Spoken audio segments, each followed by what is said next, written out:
Good evening, everyone. I would like to call to order and welcome you to the Hampton-Wilbraham Regional School District School Committee meeting. It is 6:04 p.m. Is anyone recording this meeting? No? Okay. We will do roll call in alphabetical order. Bill Bontempi. Cheryl Caruana. Here. Sean Kennedy. Patrick Kiernan. Present. Lisa Murray. Here. Maura Ryan. Michelle Boudreau. Here. If you would please stand, Lisa will be leading us in the pledge. I pledge allegiance to the flag of the United States of America and to the republic for which it stands, one nation, under God, indivisible, with liberty and justice for all.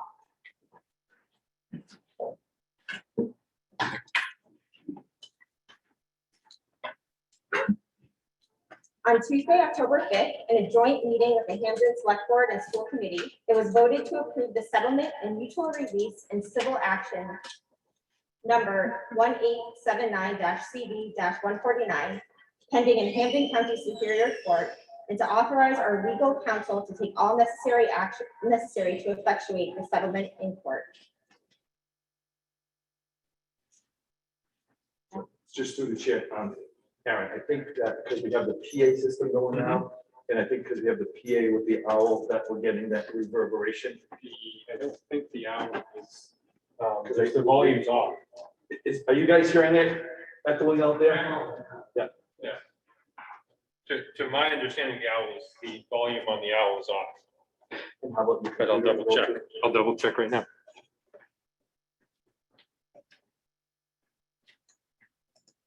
I just think we're hearing it. Did that change anything? No. No, my volume's off on this.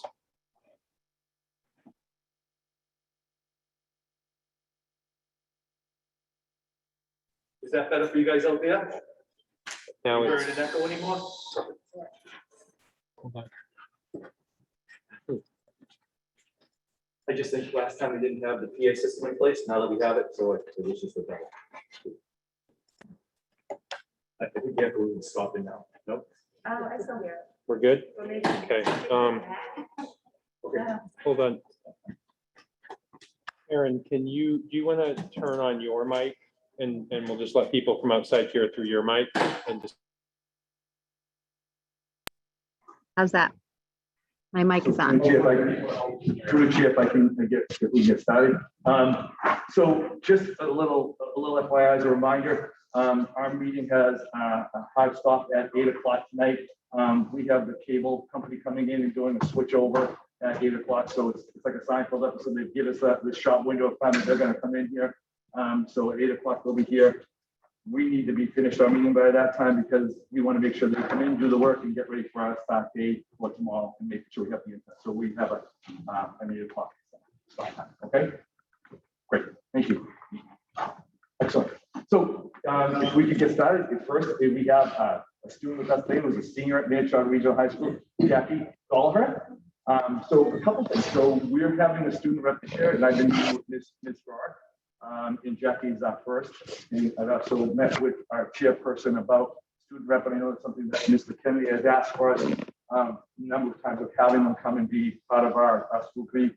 Jackie tonight is going to talk to us a little bit about reinventing school spirit. What we'd like to do in the future as a school committee, and again, with Ms. Rock in our conversations, is we'd like to get input from our students as well too. They have a schedule. They have classes they're getting prepared for senior year, AP classes, a lot going on with students. So for us to say as long as our meetings are, it's difficult. But what we'd like to do in the future is create topics that we'd like input from students from, whether it be universal mask learning, whether it be things that are taking place both in our school as well as in our community as well too. So right now she's just going to give us a little update about reinventing school spirit. But in the future, we're hoping to get their input on a lot of different topics that we generate, give to our students, and they'll come and give us feedback. Okay, Jackie, all yours. Hello, everyone. My name is Jackie Gallagher. I'm senior here at Manchester Regional High School. I have my phone because I have a couple of points that I'm just going to read off of, so that's why I have it at the end. So we just started talking about a couple different things. One of them is we are starting a new tradition actually tomorrow. For those of you who don't know, this week we had Spirit Week.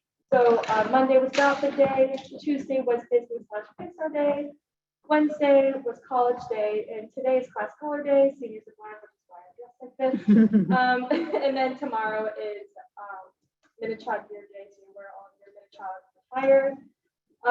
Tomorrow during C-Block is our pep rally, and student council has been working super hard on starting to create new traditions and just making Minichog have a more welcoming environment. Tomorrow's tradition is actually a surprise, so we don't know what it is, but I'm super excited to find out during the pep rally. So that's kind of all I really have for updates on making Minichog a better community and starting new traditions.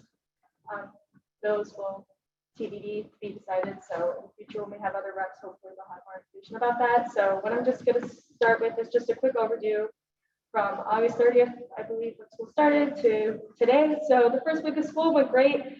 Peer mentors met over the summer, and we got ready to help the freshmen welcome them into the building, because for a lot of them, it was their first time in an actual building in a year or two because of COVID and lockdown and everything like that. So we really worked really hard to make sure that they felt welcome, and we're excited to come to Minichog as incoming freshmen. And we also were wanting to make sure that we also welcome the sophomores as well. A lot of sophomores weren't actually here last year, so they didn't really get to experience what it is to be in an actual high school. So we also made sure to include the freshmen, but also the sophomores as well. That was a big thing, to make sure that everyone, not just the freshmen, but everyone felt welcome when they were coming back. And tomorrow night, we have our football game from 7 to 9 p.m. We also have our homecoming dance, which is going to be from 9:30 to 10:30, I believe. And during this week, we've been selling tickets during our lunches. So it's $3 if you buy it during lunch. And then at the door, it's going to be $5. The theme is neon. And we're really excited to hold that. It's actually going to be held outside in the courtyard this year. So everyone is able to take the mask off and just make sure people feel more like comfortable, and it's, not like stuck in a cafeteria wearing masks. There will be no food served though. There will just be bottled waters. And then one thing is that the class councils for each class have been working super hard on starting new events and fundraisers, because a lot of classes have lost a lot of money because of lockdown and quarantine. So this year we're really trying to push ourselves to earn money, get it back into our account, because seniors especially, we're really trying to gain more money back that we lost for things that could have gone to like High Meadow or prom. So we're really trying our hardest to really get back into things. And funders will be starting super soon. I know that the seniors are going to be doing a can and bottle drive coming up.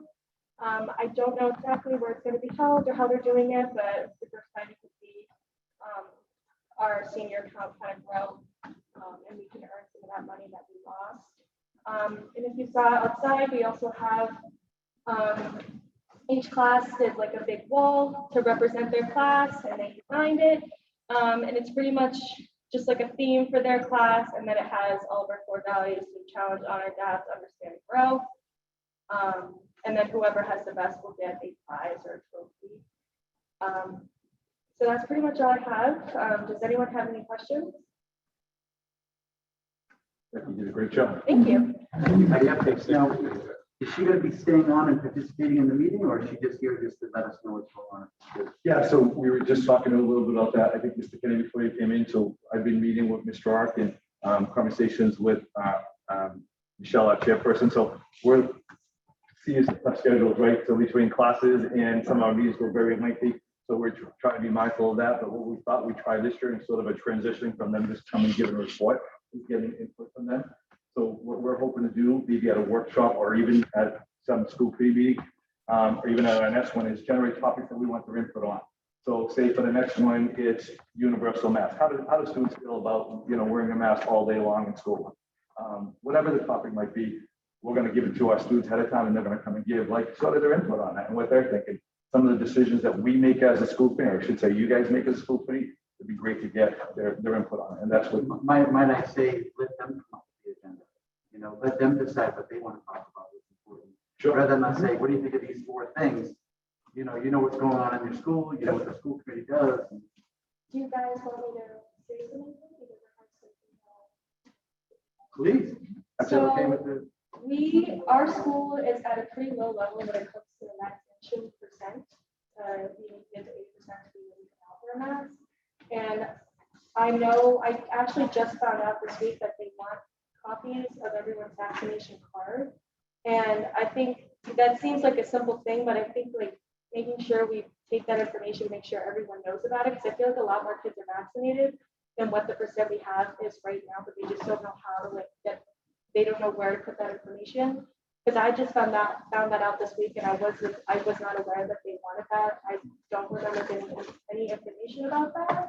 So just like making sure that maybe Mr. Hill, I don't know if he has, I'm sure he has, but just sending out a reminder saying like, because I think he did, but it was like end of summer, but just making sure to remind people like, hey, you know, now that we're entering the fall, blah, blah, blah, whatever, making sure that kids know, like, if you, once you get vaccinated, you know, make sure you take your copy of your COVID vaccination card and give it to the nurse so they have that.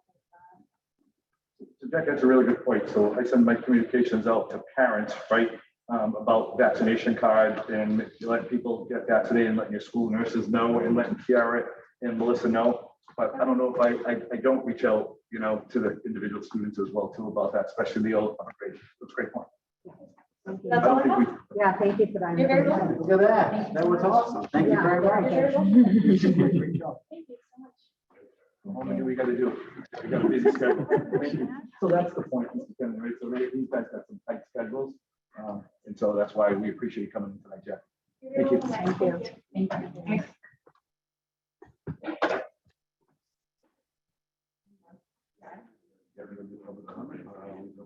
There, okay, sorry. Okay, so Jared and Melissa, we're gonna give us a sort of an update of what's, not sort of an update of what's taking place in terms of our health updates. Jared, Melissa, I think it's Melissa today. Yeah. Good evening, everybody. I'm going to have our nurse coordinator, Melissa, present the data. We are starting to slowly see some increases in our vaccination rates, which we're happy about. So I will just let her go ahead and present the data. Right, so we're going to start with the local and regional COVID-19 data. At the very beginning, we're going to start with Wilbraham. We have 196 positive COVID-19 cases, and that's since August 31st, which is the beginning of school. In Hamden, we have 54 positive COVID-19 cases, and that as well as at the start of the school year. Moving down a little bit farther, a few weeks ago at the last meeting, we did review the positivity rates for Wilbraham from July. Now for September 25th, our rates are up to 4.13%, and Hamden's positivity rates are actually down as of September 25th to 2.41%. Since August 31st, we've had a total of 103 students and staff who tested positive for COVID-19. The school nursing team has completed 52 school contact tracing investigations and has made over 693 calls to families. One point I do want to highlight this evening is that during the entire school year of 2020 to 2021, our school district had 271 positive cases and 77 in-school contact tracing for the entire year. I do want to repeat that just for this school year, we've had 52 contact tracing investigations already and over 693 phone calls just so far this year. 132 students were identified as in-school close contacts. 36 of those students were not required to quarantine because they were fully vaccinated. A total of 201 students were either isolated or quarantined since August 31st of this year. 118 students that were either isolated or quarantined were because of household or community exposures. 5 staff members have tested positive since August 31st of this year, and we currently have 2 staff members isolation, or quarantine. We have received a total of 584 negative COVID-19 lab results since August 31st. Our Massachusetts positivity rate is 2.09%, and Hampden County positivity rate is 4.69%. So this next graph is showing our student vaccination percentages per grade. I do have the prior percentages next to our current ones to show you that we have increased slightly in a few of the grade levels. For Minnetonka, grade 9, our current vaccination rate is 58.69%, up from 51%. Grade 10, 59.6%, up from 55%. Grade 11, 54.11, up from 52. Grade 12, 58.66, up from 55. Grade 6 has remained at 7%. Grade 7 is up to 46.63 from 36. Grade 8, 54.68, up from 54. Grade 6, 13. Melissa, just for the record, those are Wilbraham Middle Schools only, for those that are just listening. Yeah, yep. So after grade 12, we're going to the middle school, Wilbraham Middle School, grade 6, Wilbraham Middle School, grade 7. We're down to now Wilbraham Middle School, grade 8, to 54.68%. Green Meadows is grade 6, 13%. Green Meadows, grade 7, 10%, and Green Meadows, grade 8 is 19%. And like we said, that if your child is vaccinated, please turning those copies into your school notes. The next page, we did change slightly from the prior meeting. On this graph, we're showing our staff vaccination rates. For Minnetonka, we have 153 staff members. 73% of those are fully vaccinated. So there is about 41 staff that are unvaccinated at this time. Wilbraham Middle School, 83 staff members. Their number has gone to 86% from 85%, with 12 remaining unvaccinated. School Road, 51 staff members, 53% vaccinated, up from 40%, with 24 unvaccinated. Stony Hill, 59 staff members, 62% vaccinated, 22 remain unvaccinated. Mile Tree, 70 staff members, 63% vaccinated, up from 60%, with 26 remaining. And Green Meadows, 82 staff members, 49% vaccinated, and 42 unvaccinated at this time.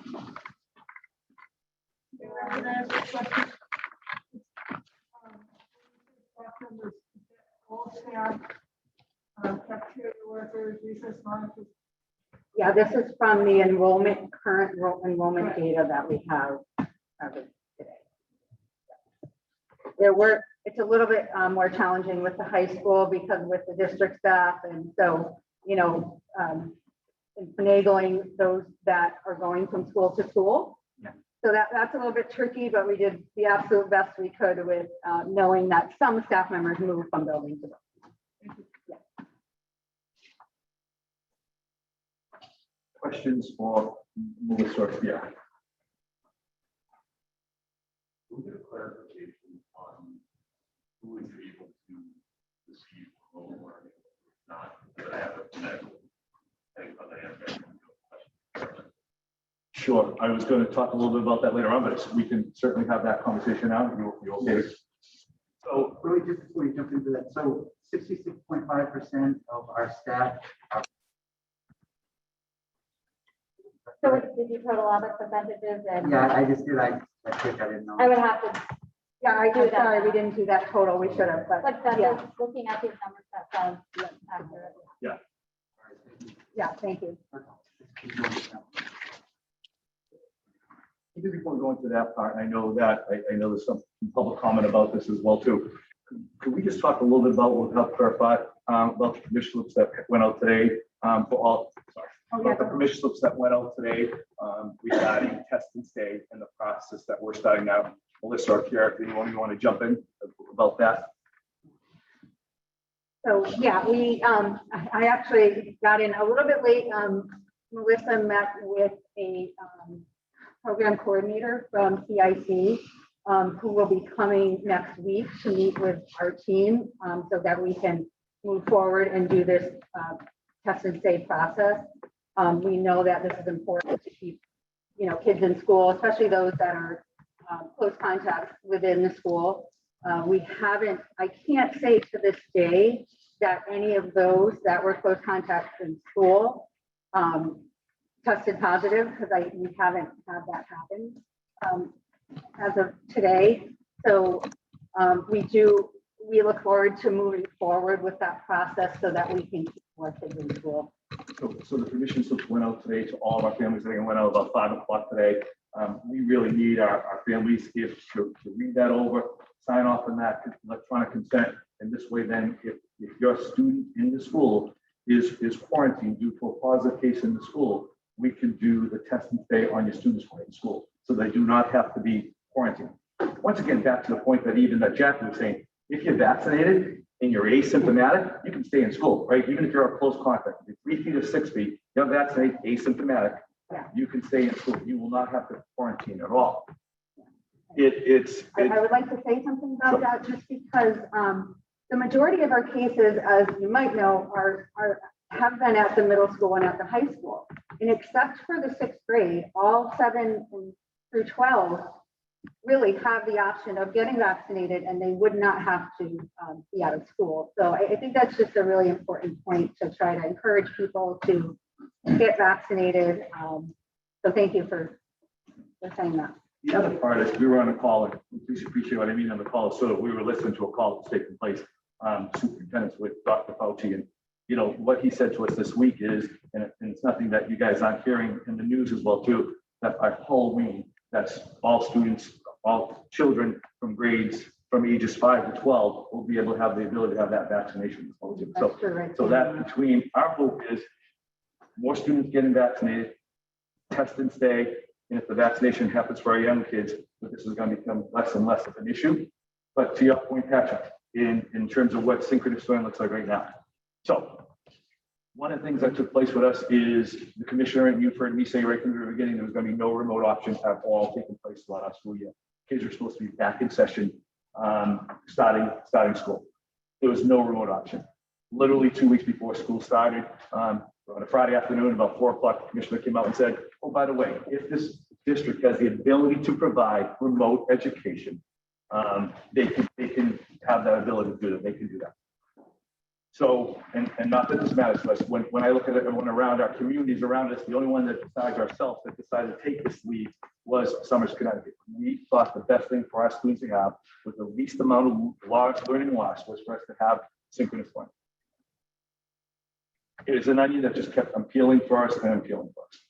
Students who test positive, let me be very clear, have the ability to have synchronous learning. Students who are quarantined to a positive case in our school district have the ability to have that synchronous learning as well too. We then move to look at DPH is saying that these students need to be quarantined as well too. When the students from the Department of Public Health say these students are quarantined, we're opening up that a little bit more and providing them that synchronous learning as well too. Then after that, it started getting a little, so we're trying to draw that line. One of the things that we heard loud and clear, we hear from our principals, we're hearing from our teachers, is this past year and a half was really difficult for our students and for our teachers. We did a really good job providing synchronous learning. But we also know that when our students came back into school, we saw a lot of things taking place. Learning loss taking place, socially, emotionally, these kids really were struggling. We're still working with our students. We're talking about adjustment counselors, we're talking about the behaviors and some of the things and issues that our kids are dealing with. We know the best thing for our kids is to have them in school. We know that's one of the most important things. So now the next part that happens is, okay, what happens to those students that are quarantined due to a family member, right? So they're not really positive, or a family member might be, let me just go for this. A family member might be positive and their child, one of their children has to be quarantined, and does the other one have to be quarantined? It just started unraveling more and more about who's going to be able to have, who's going to be quarantined, and who's officially going to be quarantined through the Department of Health or our nurses. Our concern was, and in particular at the secondary level, is some of our students that might not be feeling well are looking for that synchronous learning piece as well. We want our kids in school. we don't want them to be at home, sitting at home on their computers. We want them coming in school. So that's our push. We're really working for our kids. But we're working on what that looks like in terms of the next level of synchronous learning. We're working with our nurses. We met with our nurses. We're meeting with our principals. We're meeting with our teachers. We're meeting with the working group, trying to figure out where does that stop? Where do we draw the line of in terms of I'm not feeling well. I got maybe a symptom that I have to maybe go have my student. I want to go have them tested. I'm waiting for those results to come back. It just started getting bigger and bigger. Last year, it was our teachers had remote option. It was always there. Cohort D was always there. This year, it's a little bit more fluid, right? Student might come in for a couple of days that need to have synchronous learning, then they might be jumping up. So it looks a lot different than it did from last year to this year.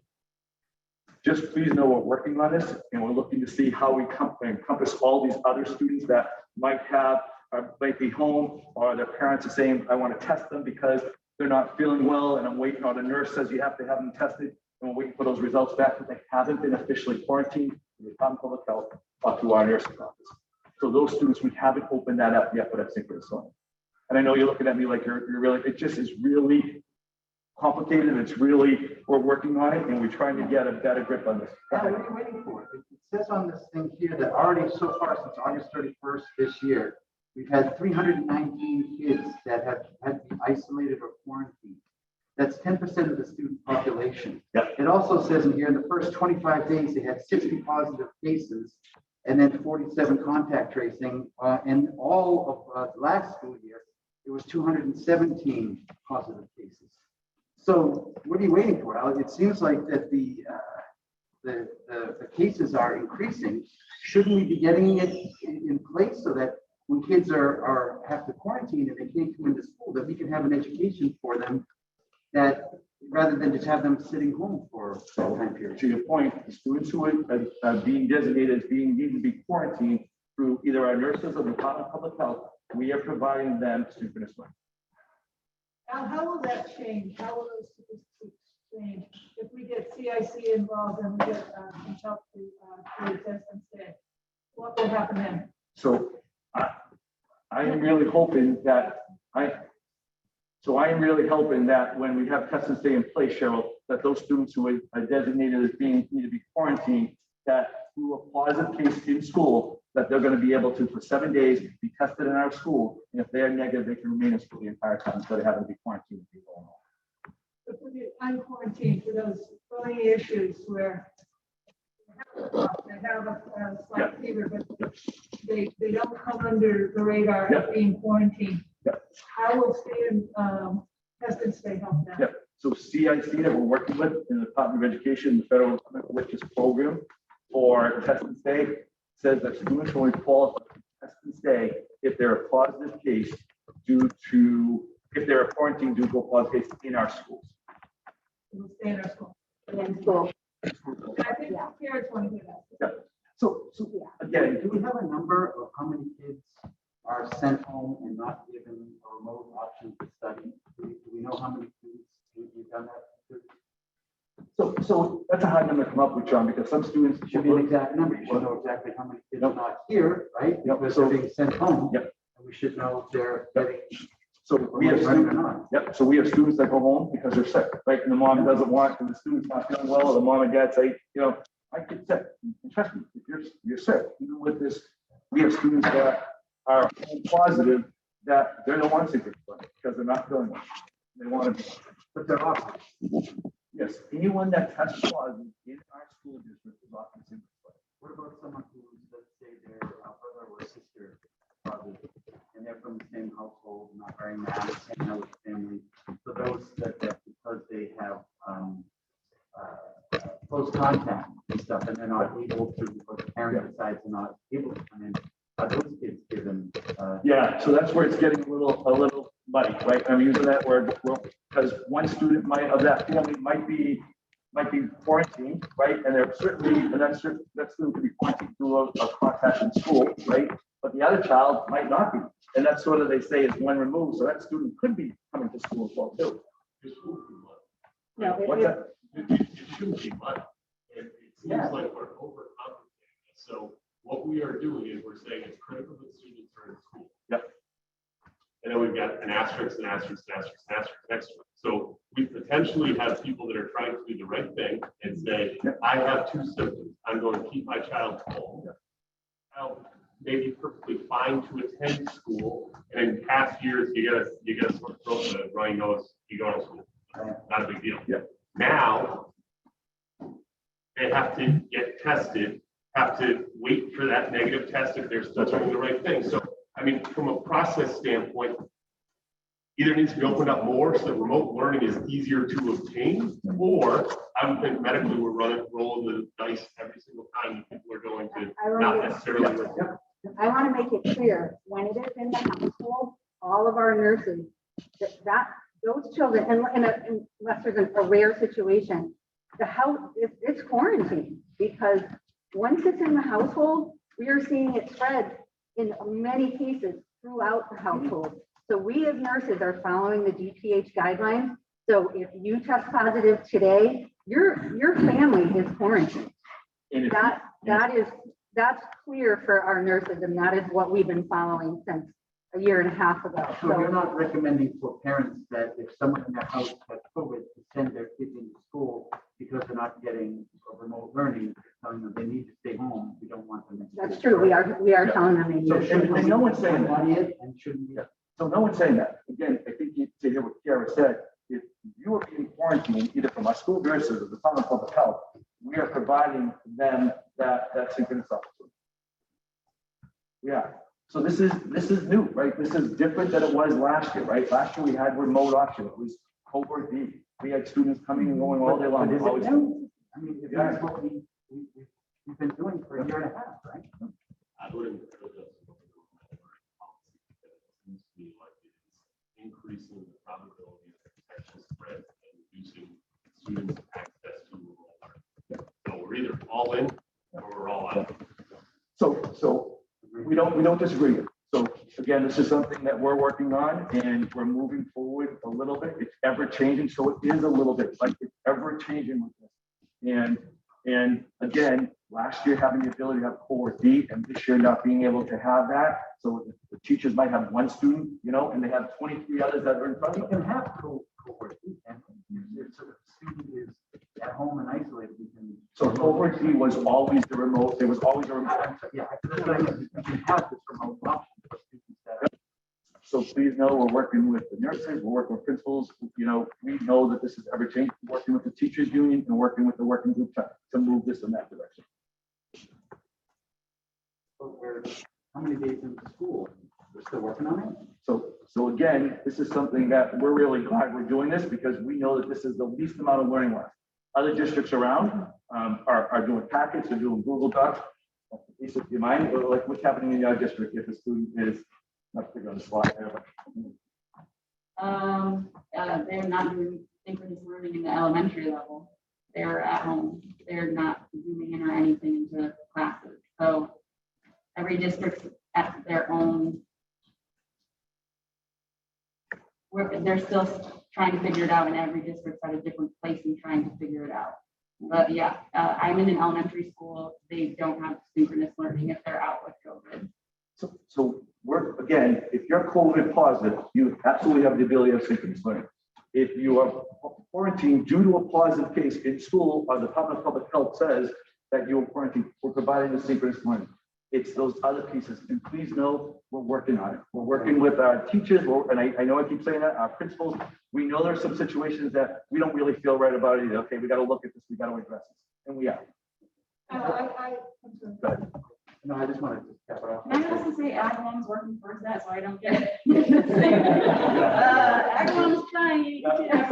And we should be really proud of our teachers and staff. So I don't want to have a good. We don't want to compare ourselves to other districts. I know Patrick, you remind me of that, but we should be. We're taking these steps forward that no one else around us already has. We're already providing our students this opportunity. It isn't little buddy. It is with those students who need to be quarantined. Our parents are self-quarantining, or at the high school, the students decide themselves they want to quarantine themselves because of different issues. That's where it just gets a little. We want our kids in school, and we're just trying to figure out those gray areas. But if you're positive, you were entitled to quarantine. I'm in education. So I'm glad to hear that, and so I'm sure that we're not going to hear from any parents that say otherwise. You set me up. So that's, You set me up. really, no, and if I do, You set me up. Yeah. if I have a parent that says otherwise, I'm going to hold you to task. You You're set right me now up. Go telling ahead. me It's all done. So hopefully I won't hear from any parents that say that. And then the last thing, before I turn back to Cheryl, is, with all due respect, other districts. I know, I know. brothers and I sisters own and that. stuff, all, but I own that. I said that. I serving said our that. I said population, that. I've been talking about, let's look how we did it in the past and let's find out what our best practices are, things that we did right, and things we did wrong. Thank you very much for including it on the agenda items. Hell, it's not there. It's not on the agenda items. It is on the agenda. Yeah, it is. It is on the agenda. It is. Agenda items. Where is No, it? no. Oh, it's on the agenda. Wait. Where? Under Come superintendent's on, report. nothing? I'm sorry, Al, nothing? Come on, it's on there. And Steve Hale is gonna give a great presentation workshop that we're gonna do. Get ready.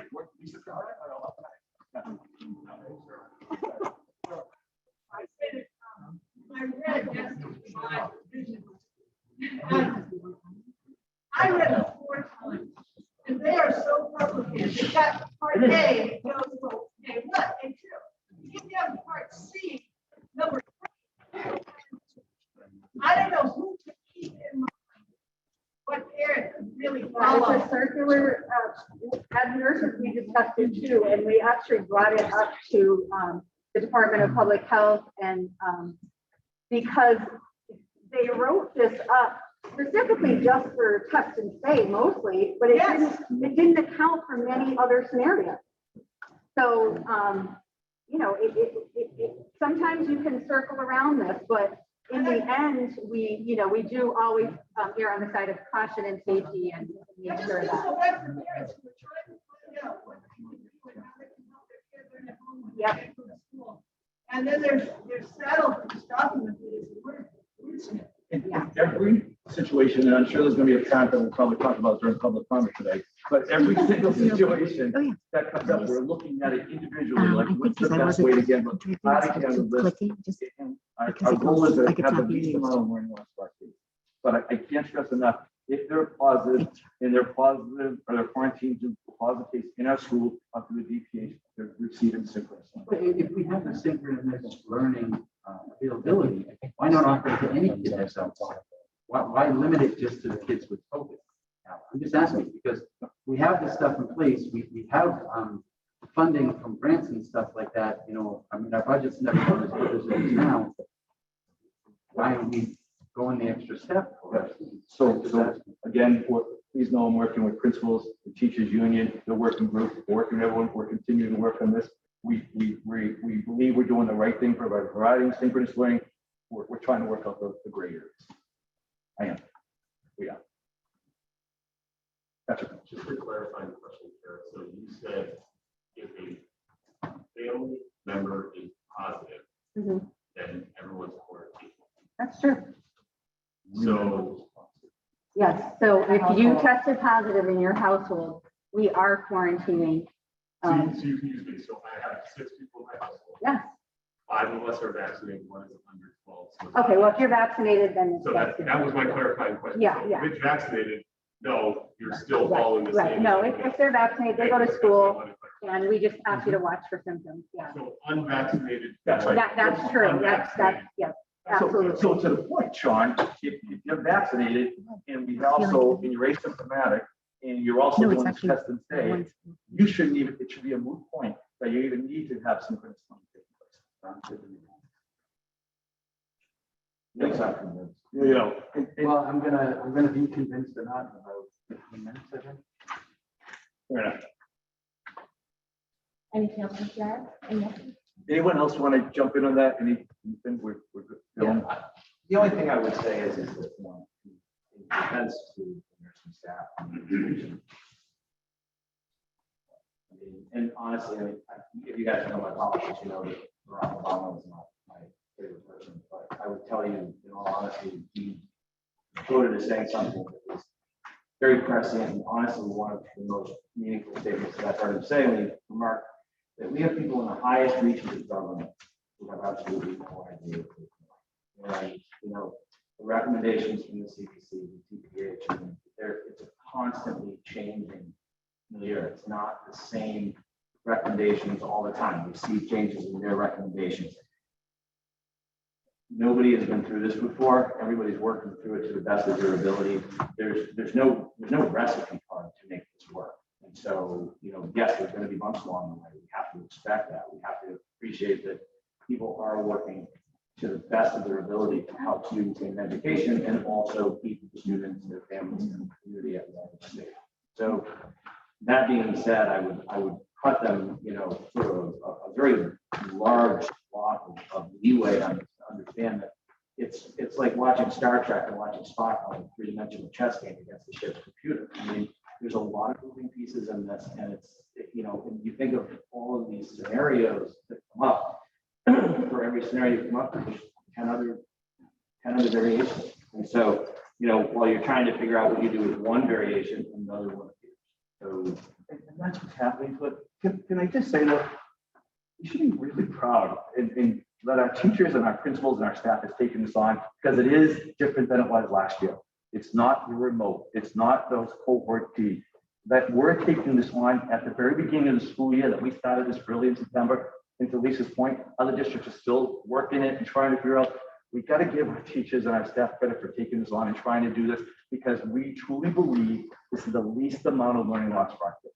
We truly believe this is. Yeah, I mean, I'm not saying, the teachers are doing an amazing job. The nurses are here, they're doing an amazing job. The principals, and they're doing a great job. I just want to make sure that the administration knows what we want to do and are given the appropriate instruction and resources to the schools so that they can have this, remote learning for the students who are confined under quarantine.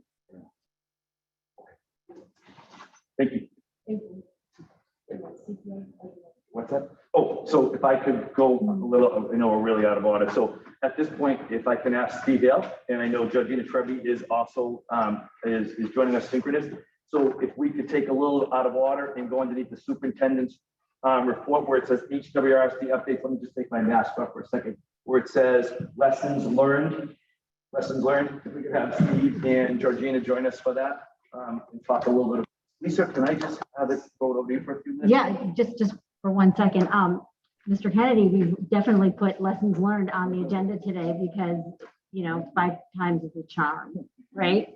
And there are a lot of lessons and a lot of resulting actions that are coming from those lessons from March 2020 all the way up, and we're still learning. But we thought it might make sense to have each kind of grade band present some of their lessons learned. So this is going to be a 3-parter. So tonight it's Minichog presenting. Steve Hale and Georgina Trevi are going to present what they collected with their staffs and students. And then at the next school committee meeting at Green Meadows, it'll be an elementary presentation. And then the following will be a middle school. So hopefully we'll get all the information out to you. I just want to say one thing. There can be no blame assigned when you're looking at lessons learned, especially in these unprecedented times that it's, now reported to call.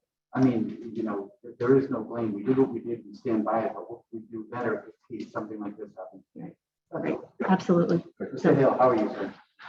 Doing well. How's everybody? Steve, Georgina, I'll turn it over to you. So thank you for coming tonight. Sure. Georgina, are you on? Yeah, I'm here. Okay.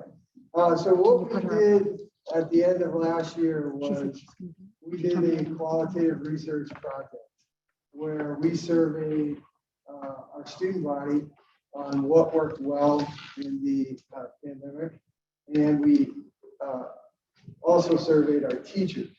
They did not have the same surveys, but the questions were aligned in the same way so that we could triangulate the data.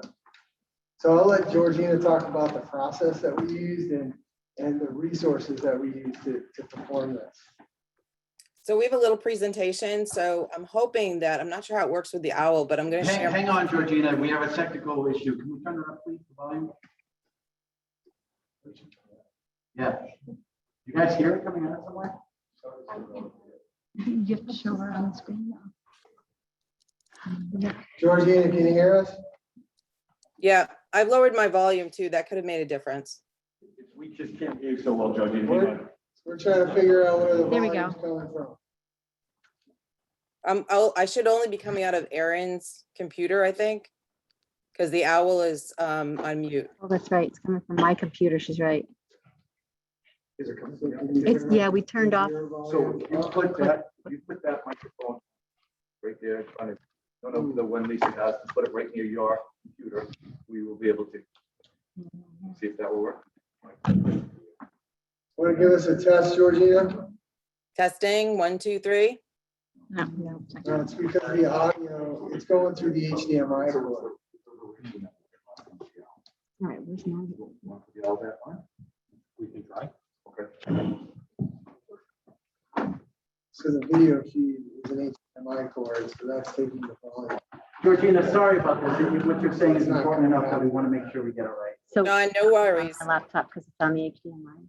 It's on your laptop, but it's going through your HDMI up to the system. But it's not. Can you increase the volume on your computer? Yes, maybe that'll work.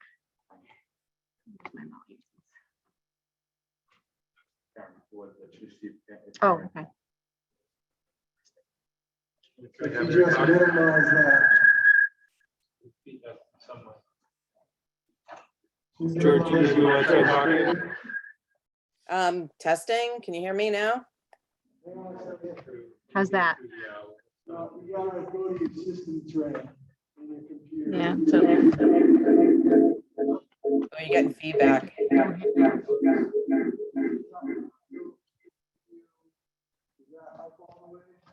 no, I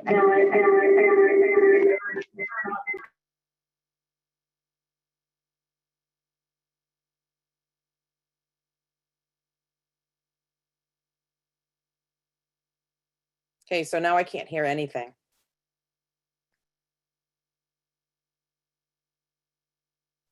One sec, there you go. Can you hear now, Georgina?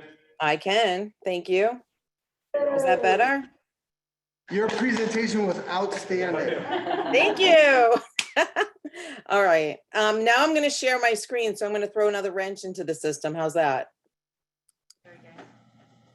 Oh, it's disabled. It should have been working.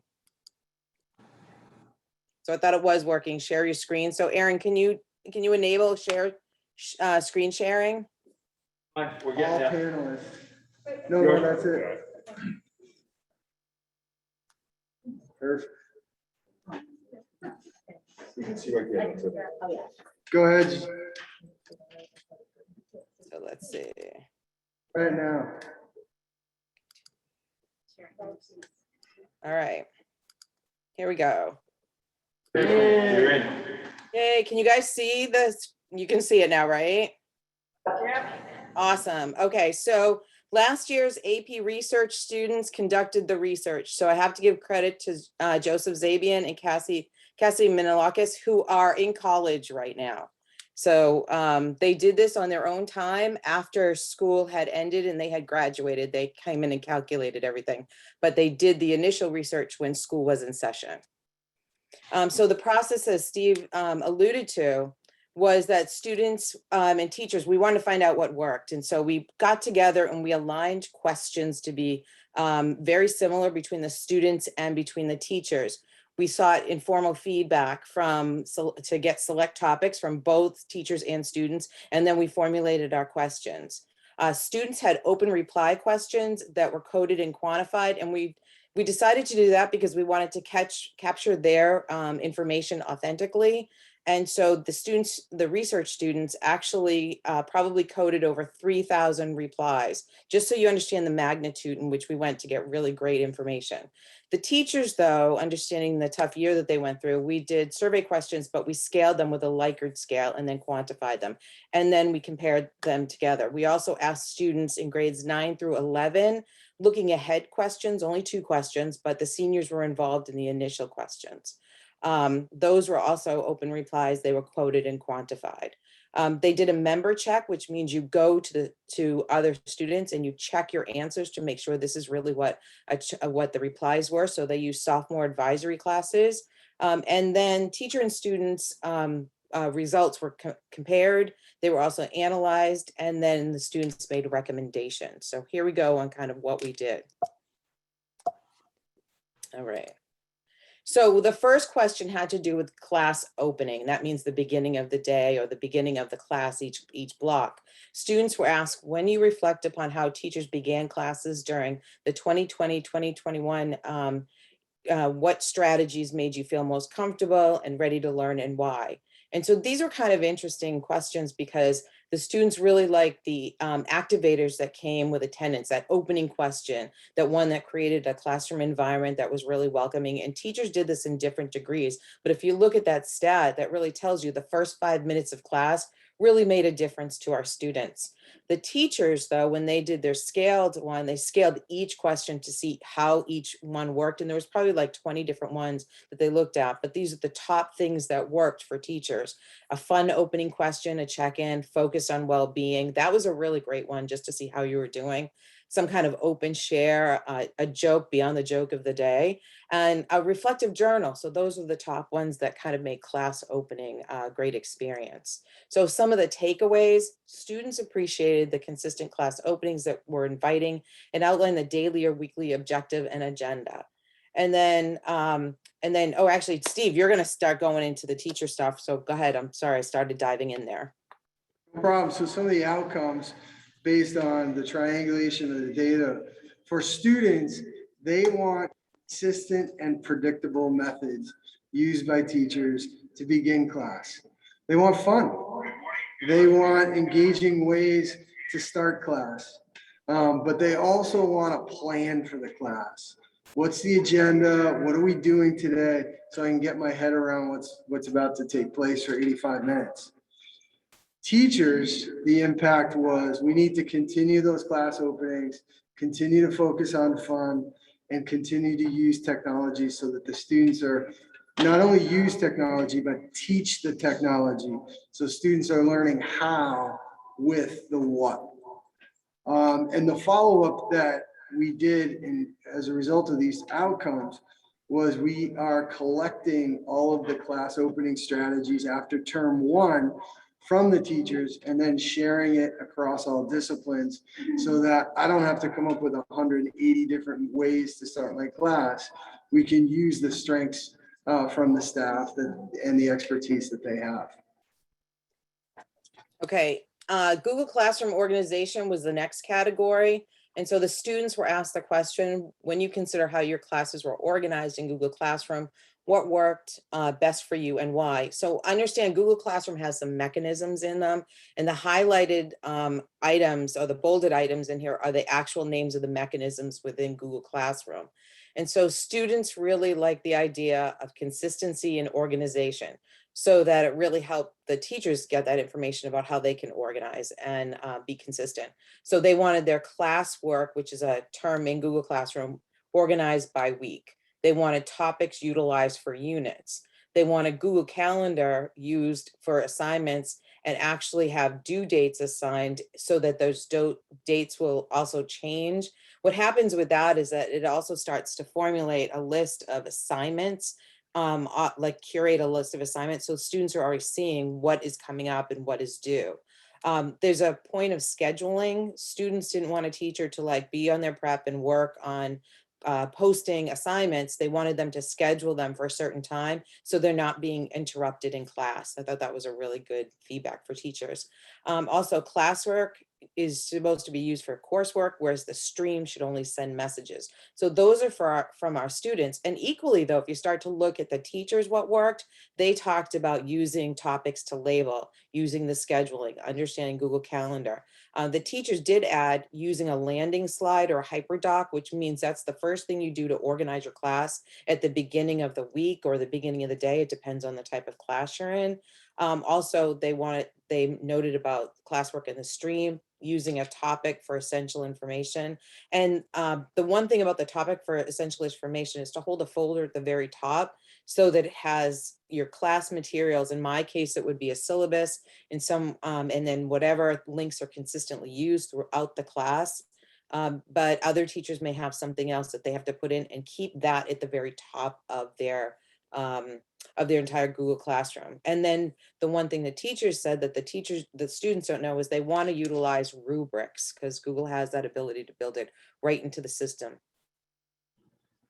So the takeaways, you'll hear a lot about what a learning management system is, an LMS. Our district's learning management system is Google Classroom. And despite what you might see when you walk into a teenager's bedroom, organization and consistency matters to the kids.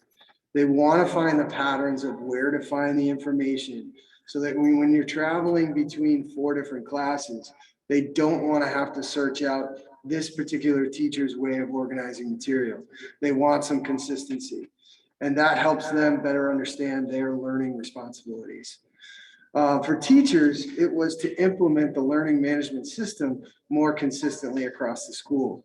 So what we did with that information was there were 5 or 6 teachers from across different disciplines who got together over the summer to design our LMS strategy and our LMS consistency. That committee presented to the faculty in August and said, here's how we're organizing Google Classroom this year. Here's what you're using the different functions for so that all of our students can expect the information and know where to go to get the correct information. Okay, the next area of research was engagement tools. And this kind of goes a little bit to the bottom line about what you're going to spend your money on, which was kind of nice. Students were asked, please describe which technology tools and strategies your teachers used this year to instruct were most effective for you as a learner and why. Students engaged using, and this is kind of what they offered, number one was Zoom. They really liked the idea of using that, especially when collaborating, especially the breakout rooms, the way teachers were using them creatively. So that got a very high percentage. I believe it was around 38%. Google Classroom and Google Drive collectively, they liked how those were organized, and that goes to the strategies used with the LMS. Then on top of that, things that we purchased that were separate for the year, and we purchased a lot, and there were a lot of free things that we tried. So the top ones were Edpuzzle, Nearpod, Kahoot, and Peer Deck was owned by the district, so we can't give the high school credit for that. And they especially like this because of gamification ideas. Gamification is a different way of kind of looking at grading where you earn points as opposed to starting at 100 and deducting points. Our kids live in a world where they earn points. Point reduction, though, they were concerned about some of the smaller things like when you only have 4 questions, you got 1 off, they want that question to be really valuable. So they asked us to really look at how we asked our questions for next time. They also really liked Comm because it processes PDFs and a lot of our old materials on PDF. So teachers equally like that as much. And then any kind of option that gave us some kind of assistive technology, especially for our students who need those kinds of options. And then throughout the year, we started learning hovercams, and hovercams came into play with live projection and especially in science, where you could do some live presentations. For teachers, what worked, and it kind of mirrors these things for students, except for the fact that they have world language and math programs that are separate to those departments, but all teachers, their top tools were anything with slideshows of variations, Kahoot, Comm, and Edpuzzle. So it's kind of nice to see these things kind of meet together. So the takeaways for students were they want to use technology. However, they want to use technology that provides 2 things, checkpoints and assessments. Checkpoints are individually managed stopping points where they can digest content on their own schedule, whereas assessments allow them to get feedback on how they are applying the content that they're absorbing.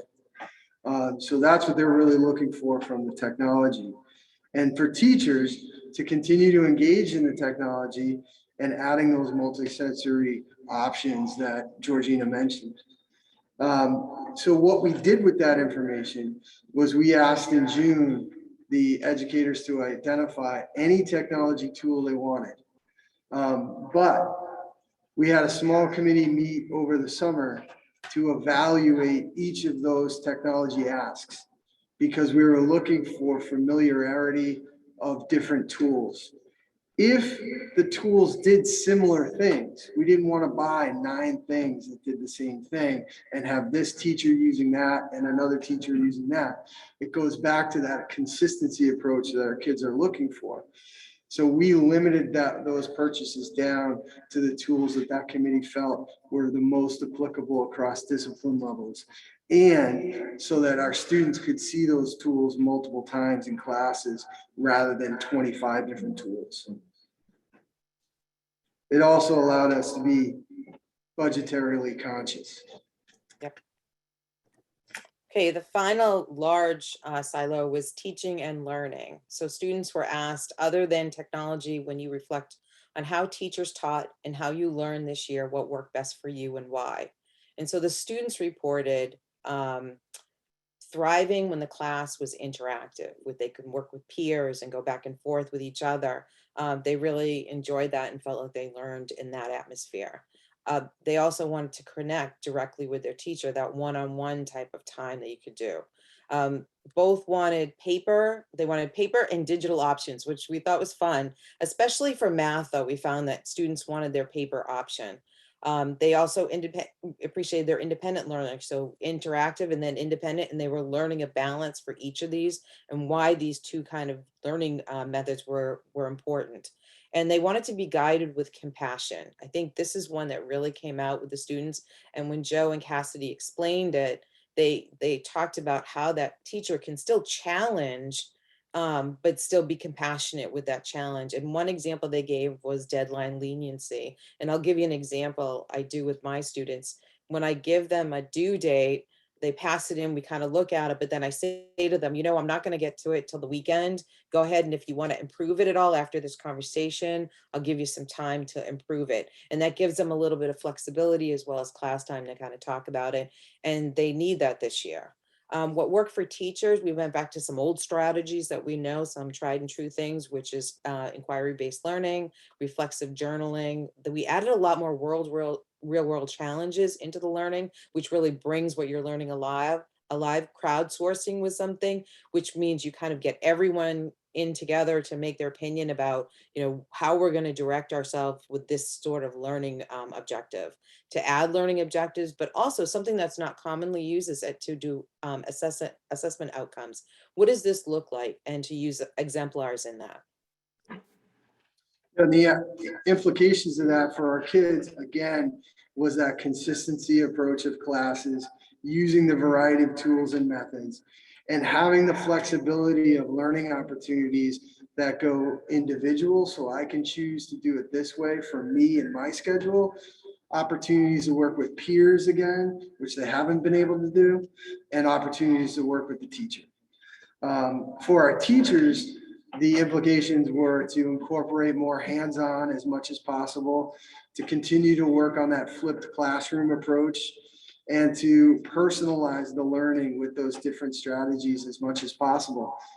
And what we've been doing with that research is we've been incorporating this year more universal design for learning in our curriculum, which removes barriers to students' personal learning strategies. And so we've been spending a lot of time on UDL to try and anticipate student learning needs.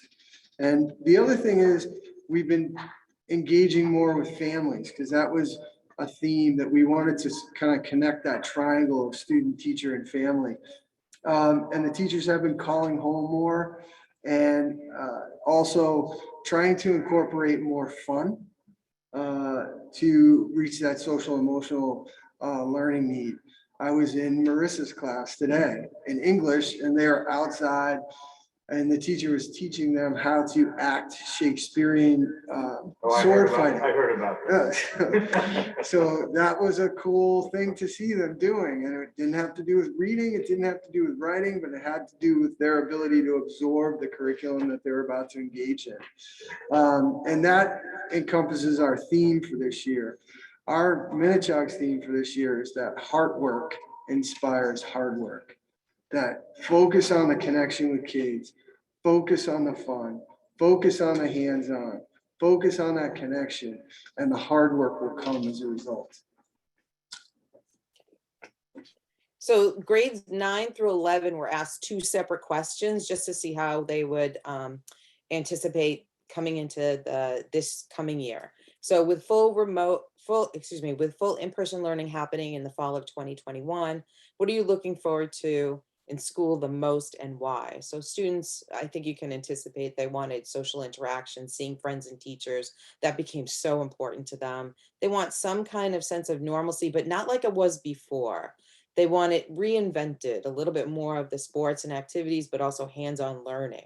So that's kind of incorporating some of the things that we learned from the previous research that was done. They also were asked the question, what is the most important for you, for your teachers to know about your learning as we plan for next year? And students were concerned about the class pacing. The rush to get things done. And we've had some discussions about that and how we can change that, but still meet our objectives. They want compassion and understanding, which came from before, and they want challenge along with it. That I'm just bringing that forward from the past questions with the seniors involved there. And then they want to return to in-person, but with the current online tools, they really got to use the technology tools. They wanted that integrated into enhance the overall learning. And that was it. It was a huge research project, but it paid off for us in droves because of what we've been doing so far as a staff. So thank you very much for listening. And I just want to take a chance here to tell you that our teachers are hurting. We're only 25 days into the school year, and it feels like March. And that's a result of many, many different things. But when you look at that stat that our nurses have made 693 calls in 25 days, and most of that is at the middle school and high school, you could be talking about one of our nurses at the middle school or high school making over 100 calls in 25 days. And just to give you a visual of what I'm talking about, in March of 2020, this was our class, and we were teaching the entire class, through the screen. Here's your assignment, go do the assignment. In 2021, we were teaching half of you, and the other half of you were here. And I had to sit in front of my screen to do that. Now we're all back. We're dealing with the student assimilation of being back in school, which has great impact from pre-K all the way to 12. We're experiencing the staff shortage that every industry is experiencing. So we're understaffed. Every school has open positions. And we're struggling. We are struggling, and I need to say that for my teachers. So when you engage in this conversation about synchronous, it's not as easy as turning it on. And I'll tell you why. Because if Jean is positive, so she's going to go in synchronous, and Aaron and Lisa are now quarantined, so they're going to go in synchronous. Okay? So I got an email from the nurse. Aaron, Gina, and Lisa are going to be synchronous, but because you're positive, you're synchronous to the 15th of October. You guys are only synchronous until the 12th. Then all of a sudden, Al has the flu. Okay, so he's going to be synchronous until what point? And then Bill is synchronous because his parents are positive. And then, oh, wait, Cheryl, like the management side of that for teachers, and then jumping on and going, okay, Al, you're supposed to be here. Lisa, you're supposed to be back already, so I have to kick you out of the Zoom. Patrick, you don't want to come to school and you're showing up on my Zoom. That doesn't qualify. It is hard. It is hardest this year than it was for the previous 2 years. And it isn't as easy as turning it on. It's not like we're walking into a classroom with cameras all set up, a microphone system, and I can just go and teach and everything's going to pick me up. We had to buy microphones. Some of the microphones work, some of them don't, because the microphone from your laptop can hear you from about that far. So it's hard. It's hard. It's hard on our nurses, it's hard on our families, it's hard on our kids, and it's hard on our teachers. And these 25 days, we feel like it's March. So I just want to say that, and happy to answer any questions on. Does it feel like a three-dimensional chess game? Yeah. It is.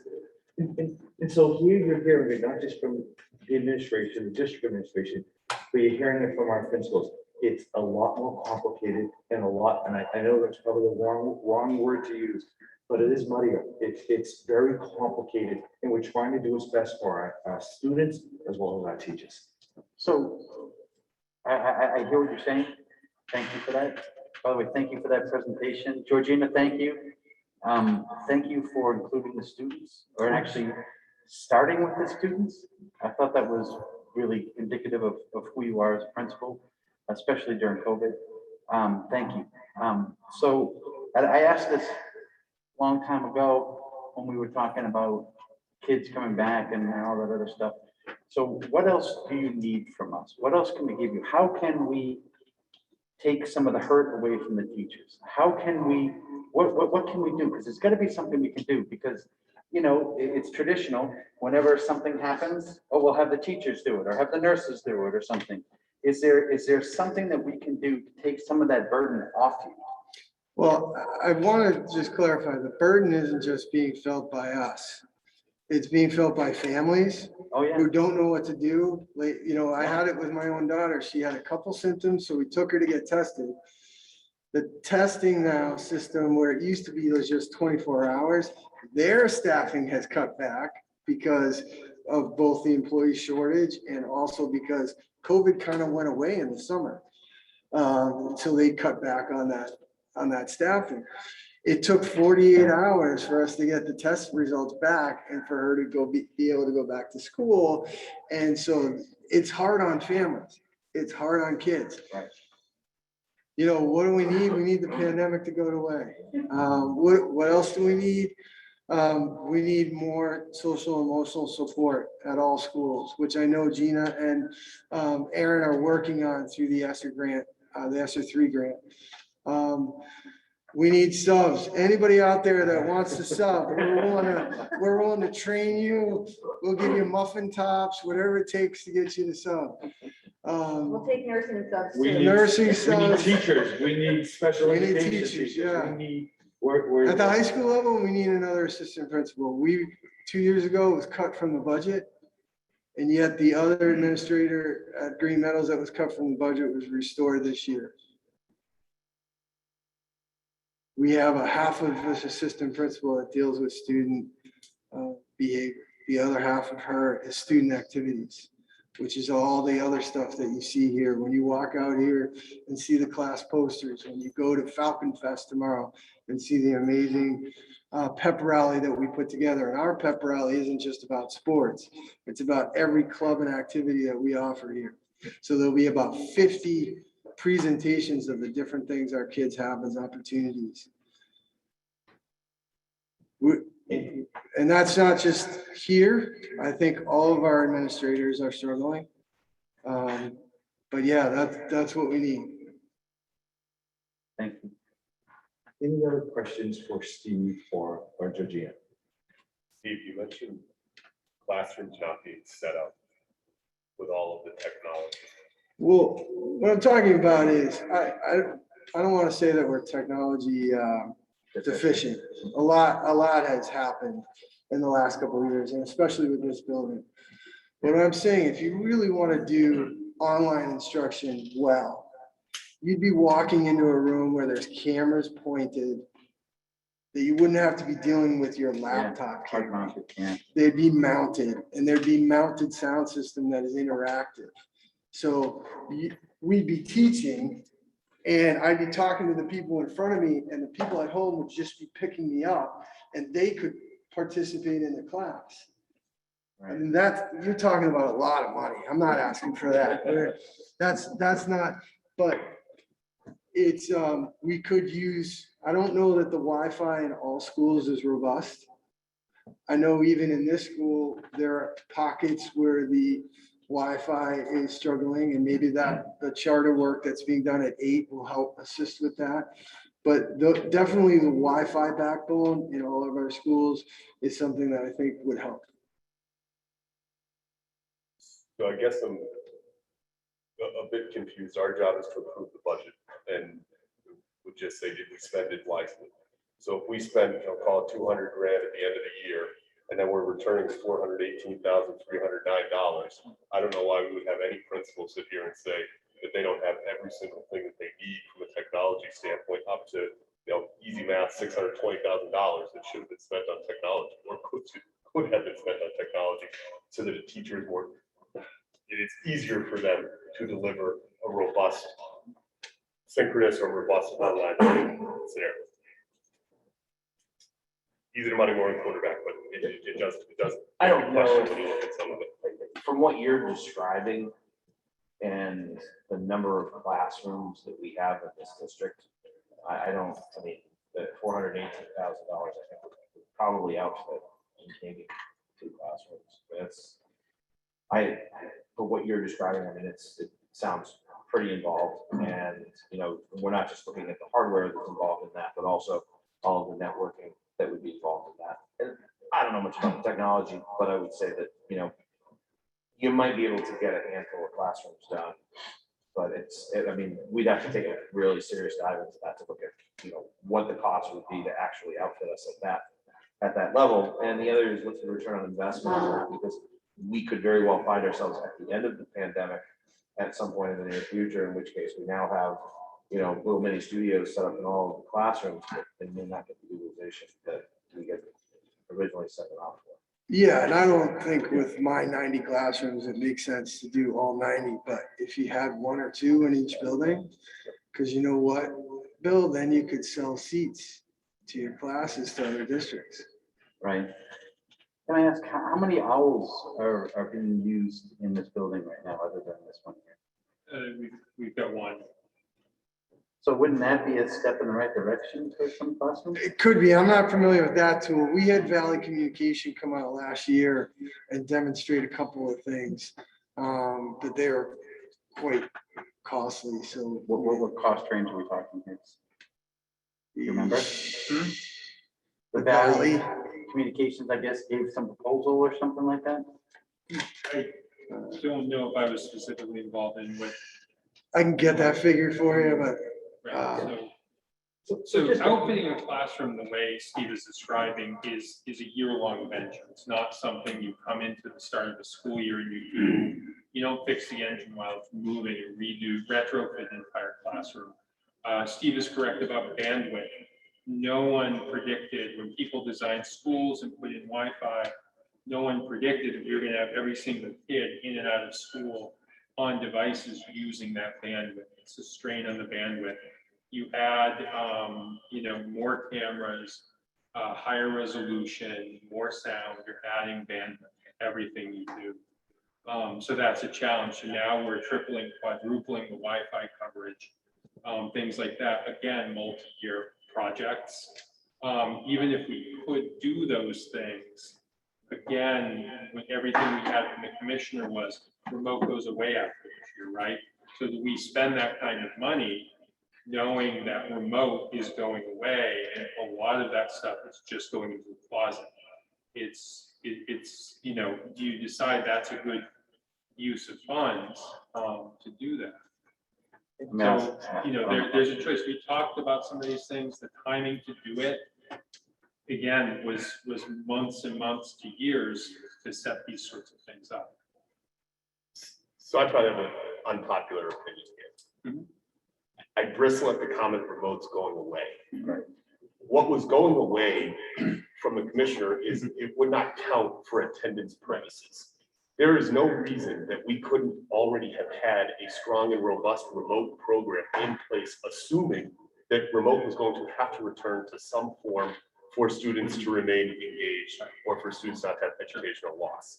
And so I think, frankly, we should have had a remote program and should have planned for it from the very beginning and should not have waited until that moment. So I'll set that aside. That's my personal opinion on it. But the fact remains that from a technology standpoint, I think there are things that we can do. There are things that we should have done to better support our teachers so they're not sitting here 25 days in saying, oh my goodness, it feels like March already.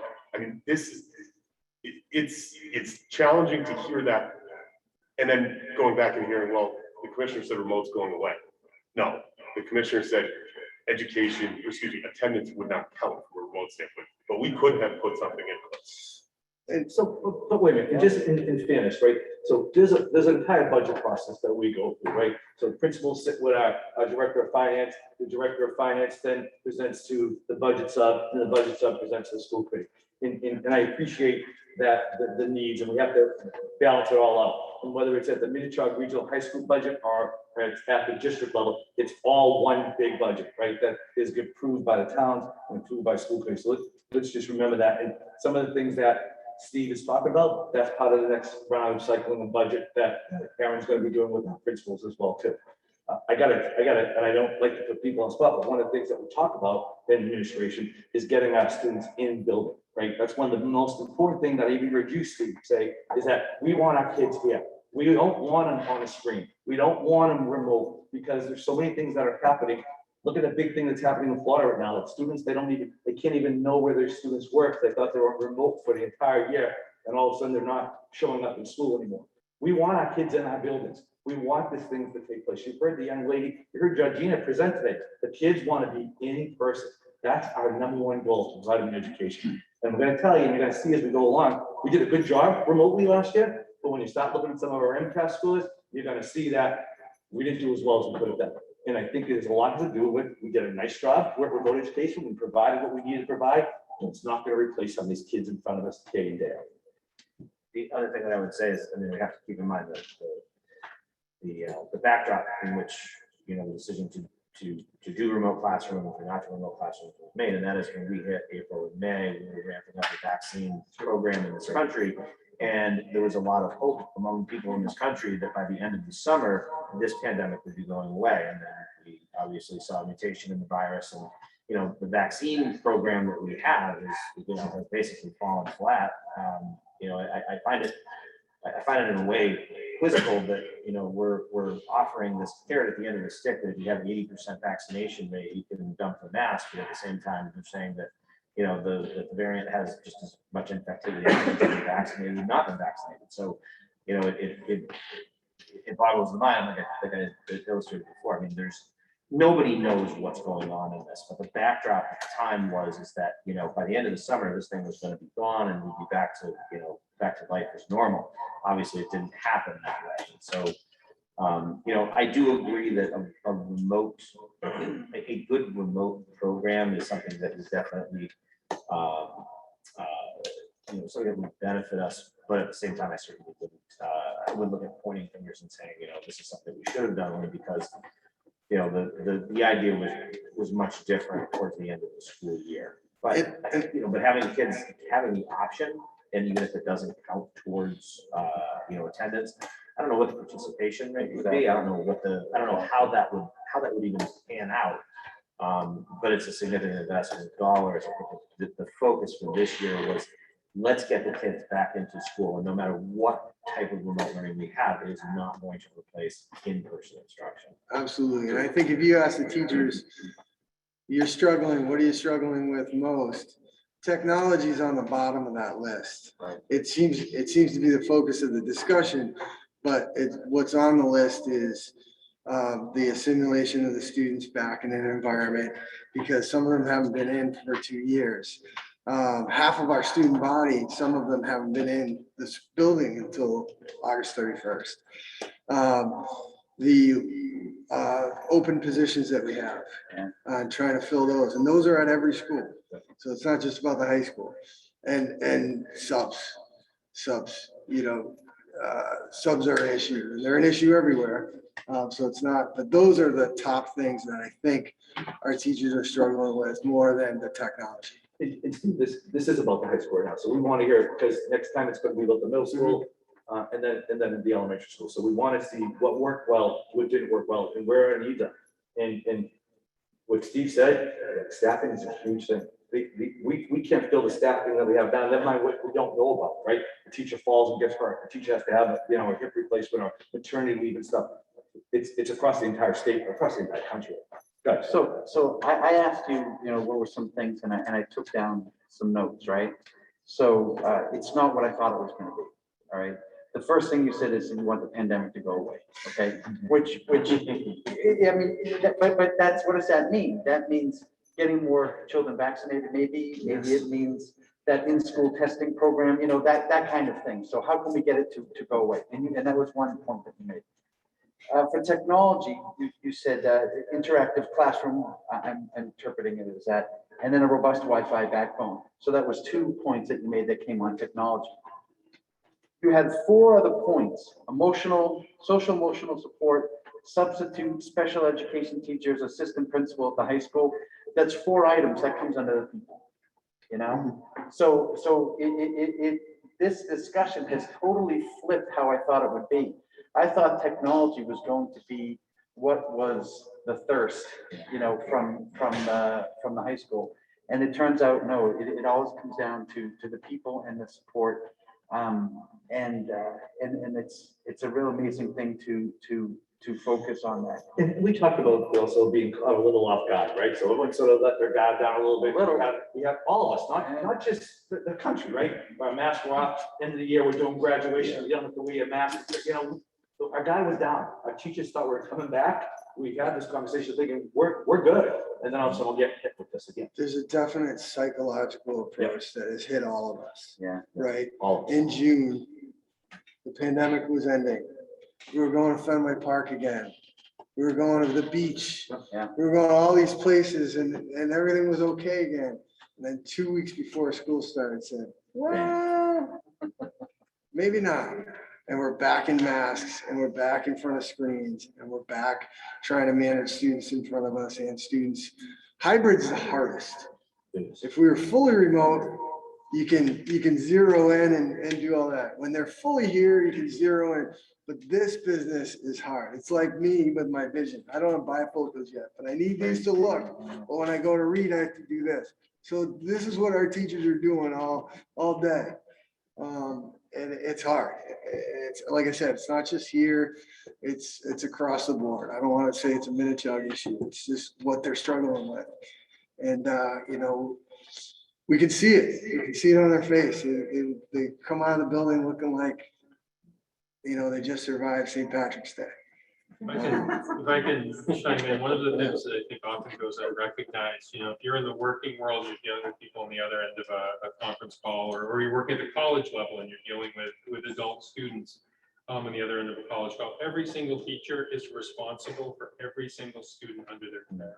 Yeah. So every single student on the other end of that camera, whatever's going on, if that teacher is not paying attention, they can be liable for what happens to that child. I encourage you to Google what happened in Fall River. It is an awesome responsibility, and it is terrifying when something goes wrong. So, is this something, okay, because I'm building off of what you're saying. Yes. Is this something that, like, we have an awesome para population in our district? No, we don't. No, we Well, don't. okay, We need them. We have awesome guys. We have awesome paras and they're a lot smaller population than they were before, but is this way, like, is there a way that we can utilize them to help the teachers manage some of this process? Is that I the think- solution or not? I think paraprofessional educators are helping all across the district. At the high school, we tend to have less Right. of those. We have them in our sub-separates. We have 2 current open paraprofessional positions that have been open for 2 weeks with 0 applicants. So if there's any paras out there that want to work as a para, we're hiring. At the district level, then we work in health, because it's at all levels, right? So at the high school, it's at every one of our schools. So yeah, it's all hands on deck. I have teachers that during their prep go in and teach another colleague's class because they don't want the kids to fall behind. And it's not something that I've asked them to do, or they're just doing it. So it's really amazing the camaraderie and teammanship that's happening. It's everywhere. So I came to meet with Steve the other day, and he was in the class covering the classroom, right? Our principals are out, we're covering class buildings, and it's like, it's all hands on deck. We're doing anything we can with our staff in charge. Yeah. That class is not in good shape, by the way. The one that I had to teach. Any other questions for Steve and Jody? And only because I'm careful about our time, and we have some budget things that we have to do at once. So it's not a question, it's a comment. Fully aware what happened with Fall River. The liability is significant. I would encourage us to really look at that remote, how we were delivering remote education in the district today, because I don't think it's fair, especially at that K-2 level, where you're asking them to be liable and responsible for a 5-year-old while also dealing with 19 others in the room. And so I just don't think what we've done so far is sufficient. And we need to potentially go back to the drawing board and come up with something different so that it's looking at all of the potential things that could go wrong and coming out with something versus rolling it out quickly to roll it out. So I welcome that conversation, because it's again about staffing even for those positions, right? And so one of the things, I guess, to just encompass this all again, is we really need, hearing what Steve said, and that social emotional piece and that we're talking about, we need our adults to get vaccinated, we need our students to get vaccinated, we need people to sign up for the test and stay, so we can do this in the building. And we need to continue, like you guys have done as a school committee, that we're mandating the mask still until at least December 31st as well too. But those are things that will help this as well too. Steve, do you think this was, this discussion today was, and is going to yield any fruit? Do you think it was worth it? Well, I think it's always worth it to talk about the research that our kids did, because again, that was, I'm in a dissertation program right now and writing my dissertation, and they're doing the similar work. I'm walking into their class and I'm talking about in vivo coding method, and they're spitting it back to me because that's what they're learning about. So it's amazing to see what they're engaged in. So it's always great to talk about what our kids are doing and how they're helping us learn how to do our jobs better, or maybe not better, but differently to reach them more effectively. So I think that is always a worthwhile conversation. You know, to talk about what we need, there's a process for that. There's a, you know, you're never going to hear a public comment of like, I need 2 more paras. That's not what this is. It's more about what we're struggling with, how we're doing with it, and how we can get better at it. Awesome, thank you. Thank you, Steve. Thank you, Georgina. Everybody else. You're welcome. Thank you very much. Thank you. Thank you. Really, this was great. Okay, so there's and I apologize, I'm looking at that 8 o'clock timeframe. If I could ask Gina Khan to come up, because we really need to give an update about what's happening with the strategic plan, in terms of what's happening with our communities, both Camden and Wilbraham. Gina, ladies. I think we're Right there in front of you, right there. Just look out. Very much. There you go. Gina, why don't you come up here and sit? I'm going to ask Karen and Melissa, thank you very much. And Thank you, everybody. Appreciate it. We just turned it. Very much. Appreciate it. Thank you. I'm gonna have to go under the table. Thank you. Thank you.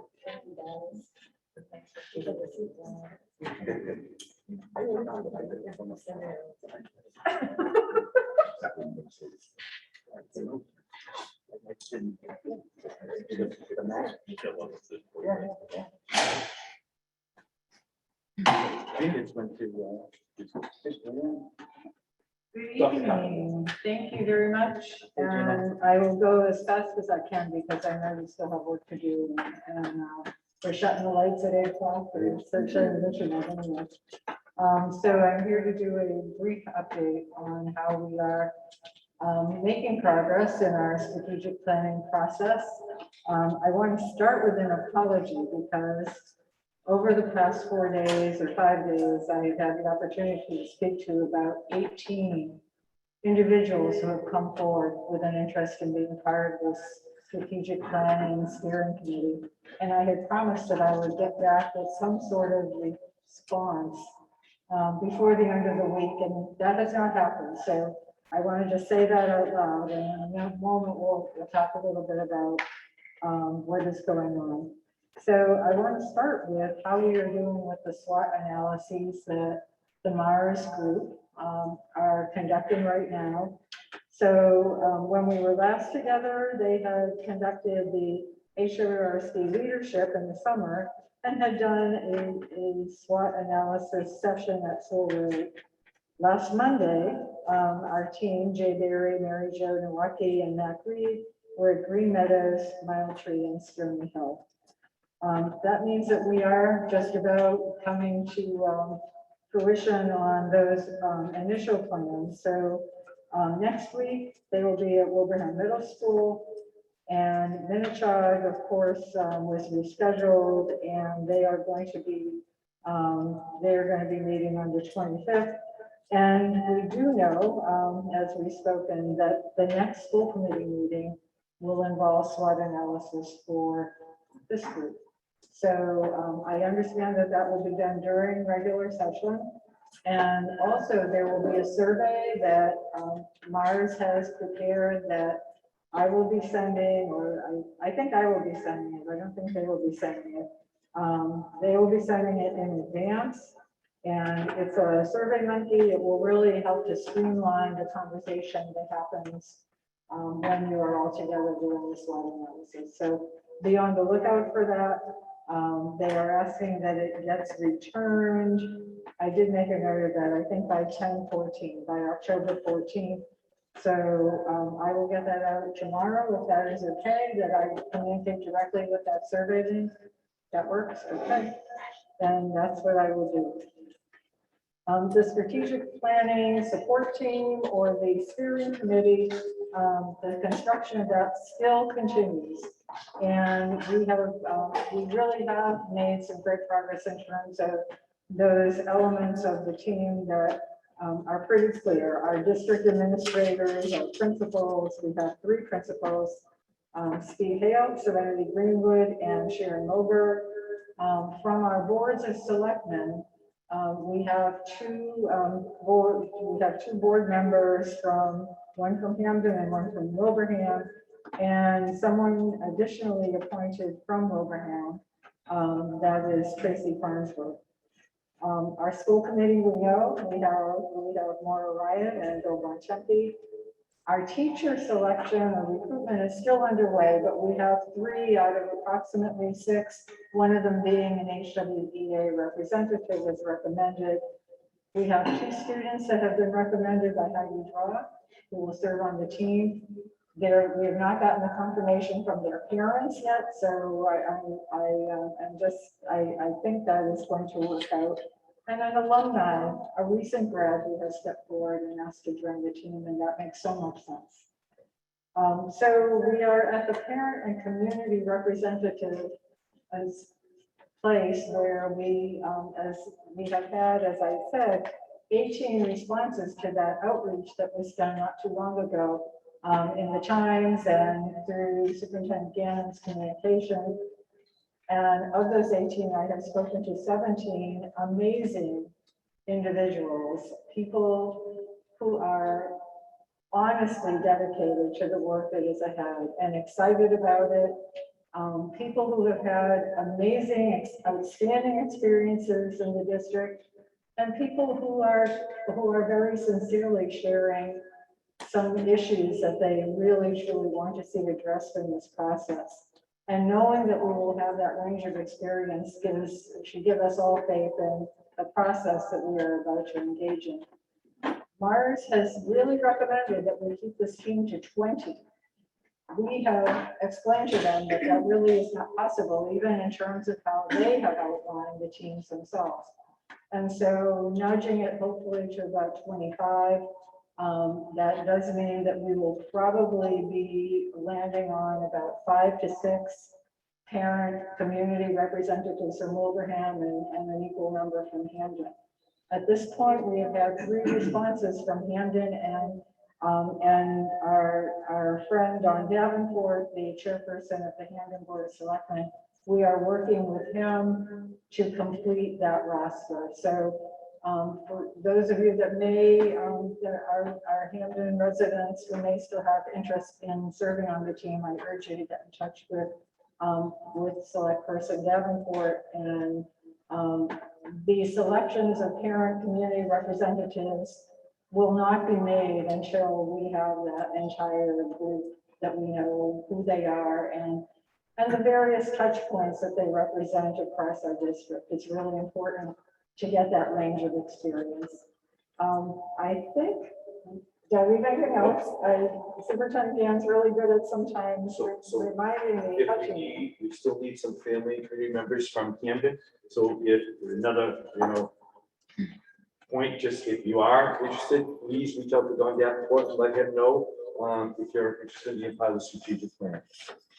Yes, and I do want to also mention, so there are a couple of meetings on the calendar. The first meeting of this team is scheduled for Wednesday, October 20th.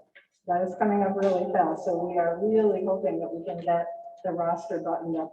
And people will be sent an invite, is that correct? They will be contacted directly, and anyone that I have spoken to, if you're listening, I promise you will be hearing from me this weekend with an update, even if it's not the final word.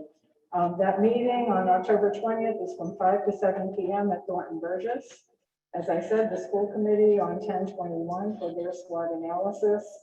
And then we have 2 dates that Mars has shared for community SWOT analysis: strengths, weaknesses, opportunities, and threats. The first one they are intending to hold in Wilbraham on October 25th, and the second one in Hamden on November 1st. And we will be sending information through the newsletters, through superintendent's communication, and hopefully also in the Wilbraham Hamden Times on those opportunities for wider, broader input. And it's really important, whether on the team, specifically the steering committee, or even more important than the steering committee, that people participate in the surveys and those opportunities for meeting and for focus groups. That is where the data will be generated in terms of what people care about. Any questions? Are any of these notices to families going out bilingually? I'm sorry, one more time. Are any of the notices to families going out in a bilingual basis? You mean in terms of recruitment? Yes. No. Or just in terms of letting them know that these things are taking place? So it's gone through the typical channels of communication of the superintendent's communication and the Wilbraham Times. And I think that's a great question, and we can take one more look at how we might be able to communicate some information additionally. Even if it's 2 languages, it would make people feel more comfortable if they got something, and if they were Spanish speaking and got something in English and Spanish. And I guess that's a really good conversation to have, Cheryl, but I'd even push back and say, why just Spanish, right? So we look at Portuguese, and there's a lot of, so. And we do that for our IEPs. I believe it goes out bilingually if they have another language. I'm just thinking. Okay, thank you, Cheryl. Any questions for Gina? Gina, thank you. Thank For the you. great work in getting that up and going. Thanks so much. Thank you very, very much. Yeah, well, it's actually written in Sean's stick for Sean's the secretary. Good, reading fast. We're doing this right now? So we'll turn to Aaron with that. Okay. Aaron, I know We we have public talked, comment and stuff like that too. Yeah, we're gonna get to it. we talked earlier, but because it's the way that it's written, it is the Okay, secretary. that's Yes, fine, that's that's fine. The secretary at the bottom, the reason the Can we secretary is do they're the something one like this signing at this the out. end? Do we have to do it in the middle now? I mean, meeting's Our already meeting's over. over at We're going to do public comment, Yes. but so we'll just. All right, here we go. Okay, I, the secretary of the regional school district school committee, here for. So Sean, you're just, these are just votes. We're voting each of these items. After this is over, this is a document that you're going to sign that these votes happen. So really, all we need is a motion on each of these items labeled 1 to 9. Do I have to read those motions out, or can I just say? Yes, the tables, you can just refer to the table, but the verbiage, it'd be helpful if you read it out, and just refer to the table, and then, someone will second that motion, then you'll vote that one, and we'll go down the next one to not. I'm gonna have my mask down a little bit. So I can be clear. Vote that in order to reduce interest costs, the treasurer is authorized to issue refunding bonds at one time or from time to time pursuant to Chapter 44, Section 21A of the general laws, or pursuant to any other enabling authority to refund all or a portion of the district's $7,225,000 general obligation student bonds, unlimited tax, general obligation school bonds, unlimited tax dated August 15th, 2011, maturing on August 15th in the years 2022 through 2031 inclusive. Refunding bonds issued pursuant to this vote shall be used. 2033, 2033. Yeah, I didn't know I was gonna be reading stuff today, so I didn't bring my glasses, so yeah. I read it before. You want me to read it? 'Cause I read it before. Sure, sounds good. Okay, well, finish what you read and then I'll stop it. Sure. 2033, 2036, and 2039 collectively be refunded bonds, and that the proceeds of any refunding bonds issued pursuant to this vote shall be used to pay the principal, redemption premiums and interest on refunded bonds and cost of issuance of the refunded bonds. Second. Discussion, sorry. All in favor? Aye. Aye. Any opposed? Motion Number passes. 2, make a motion that the sale of the district's $5,070,000 general obligation school refunding bonds, unlimited tax, dated October 15th, 2021, before referred to as the bonds, to Piper Sandler and Company at the price of $5,283,801.73, plus accrued interest, if any, is hereby approved and confirmed. The bond should be payable on August 15th of the years, and then the principal amounts and bear interest at the respective rates as follows. And there's a table below from years 2022 to 2039, and variable rates of interest between 4% and 2%. Second. Any discussion? All in favor? Aye. Any opposed? Motion Make carries. a motion that the bonds maturing on August 15th, 2031, August 15th, 2033, August 15th, 2035, and August 15th, 2037, each here referred to as term bond, shall be subject to mandatory redemption and mature as follows. And we have another table, the term bonds due on those respective dates. Second. Discussion? All in favor? Aye. Any opposed? I have my glasses, though, if you want me to go. Or you got it. Yeah. Go ahead. Number 4, make a motion that in connection with the marketing and sale of the bonds, the preparation and distributions of a notice of sale and preliminary official statement dated September 27th, 2021, and a final official statement dated October 4th, 2021, each in such form as may be approved by the district treasurer, be and hereby are ratified, confirmed, approved, and adopted. Second. Discussion? All in favor? Aye. Any opposed? Make a motion that the bond shall be subject to redemption at the option of the district upon such terms and conditions are as set forth in the official statement. Second. Discussion? All in favor? Aye. Any opposed? Motion carries. Motion that the district treasurer and the chair of the committee be and hereby are authorized to execute and deliver a continuing disclosure undertaking in compliance with SEC Rule 15C 2-12 in such form as may be approved by bond counsel to the district, which undertaking shall be incorporated by reference in the bonds for the benefit of the holders of the bonds from time to time. Second. Discussion? All in favor? Aye. Any opposed?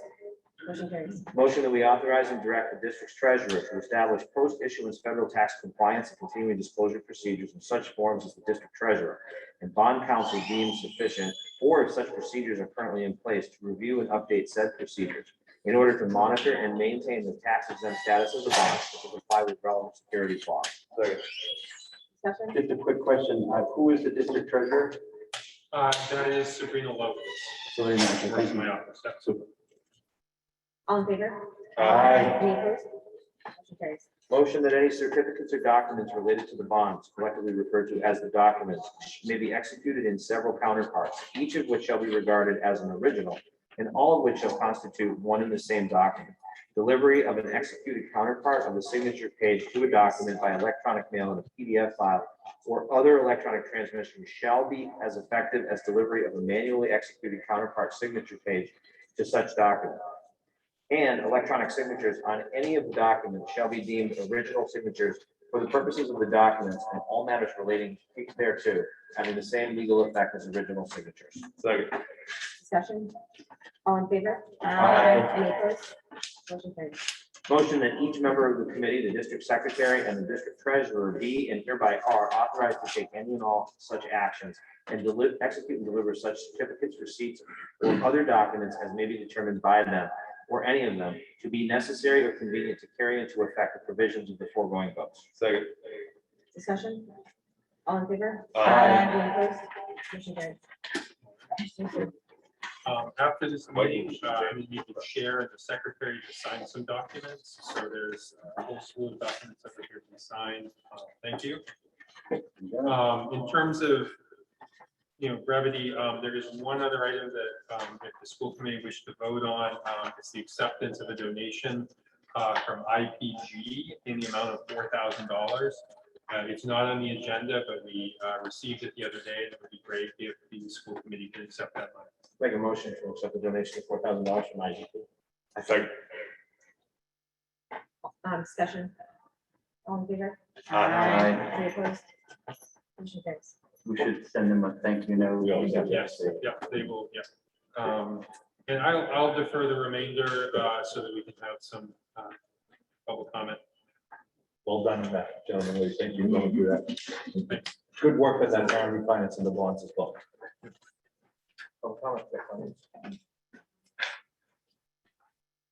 Wouldn't mind just stating your name and your Just address? press that button once right there, it will turn green. Push it a little hard. Yeah. Thank you for allowing me to speak this evening. My name is Melanie Gegler-Ducci. I have daughters in 5th and 7th grade. In my professional life, I'm known as Dr. Collins, Medical Director of the Division of Pediatric Pulmonary and Sleep Medicine at Connecticut Children's. Both my daughters were full remote last year, and I'm very appreciative of all the creative and innovative work and revision that the district did to make synchronous learning successful. I was pleased to receive notification that synchronous learning would be available for children on quarantine. My older daughter is extremely conscientious, and my youngest has an IEP. So the ability to ensure education without interruption in the era of COVID was a real bonus. This past week, my youngest daughter developed a cold. In the process, I was advised that synchronous learning was being limited to certain students rather than those who meet both DC and CDC guidelines for quarantine. This rationing results in unsafe practice of students attending school with symptoms or pending COVID tests because of concerns of learning loss. For rule following children who don't meet the district criteria, it serves to distance the child from their classroom and adversely impact their access to education. It creates a rift between families and educators of how to manage the work during the absentee period so as to not be in conflict with administrative policies. It adds the burden of more catch-up teaching. I realize our educators are superheroes, but it feels like we are really stressing an already stressed system.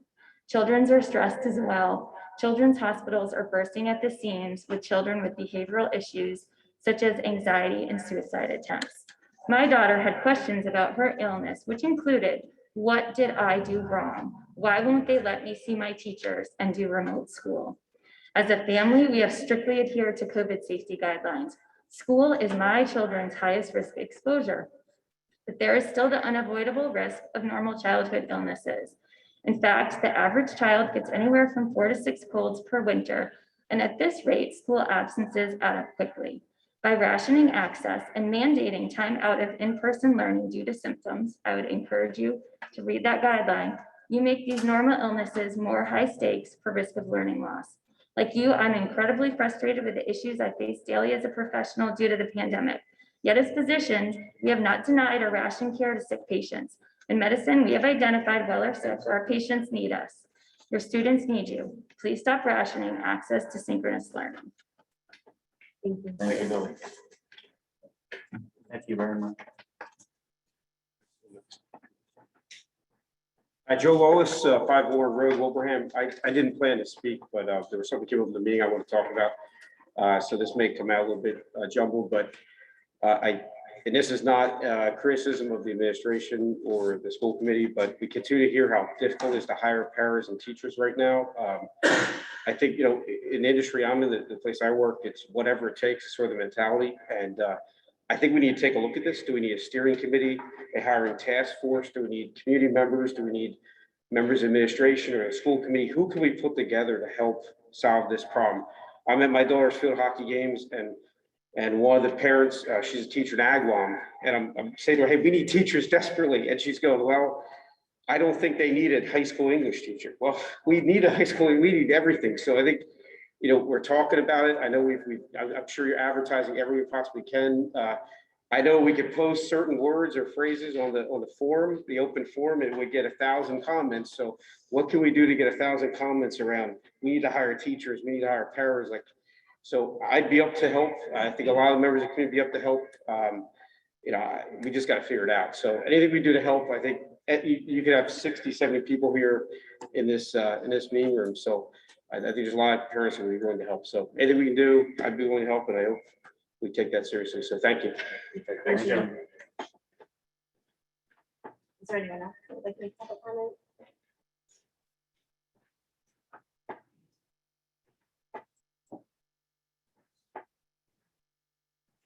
Do we have an idea when they're gonna shut the cable off?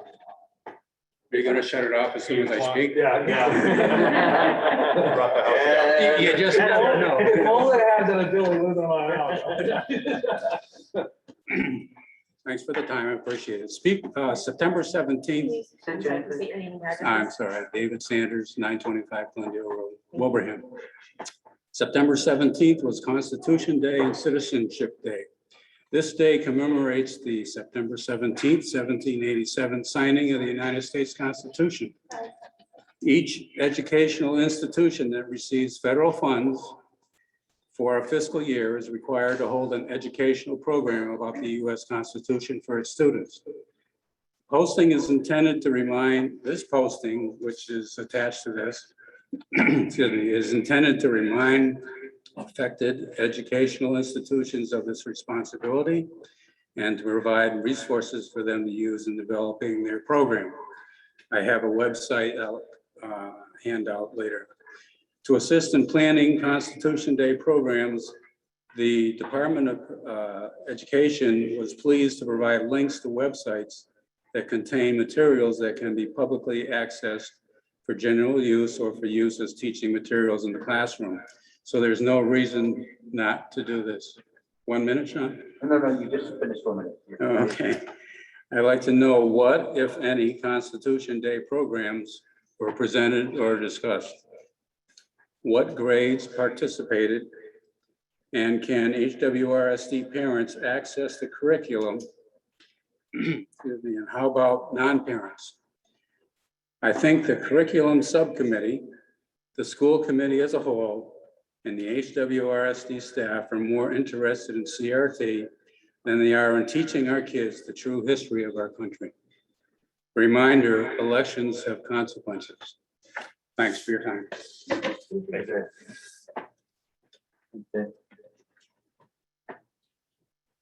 there anyone else that would like to speak? Thank you, everyone. Wait, can we maybe go to do the consent agenda? Yes, that's what we're moving to next, yeah. Okay, cool.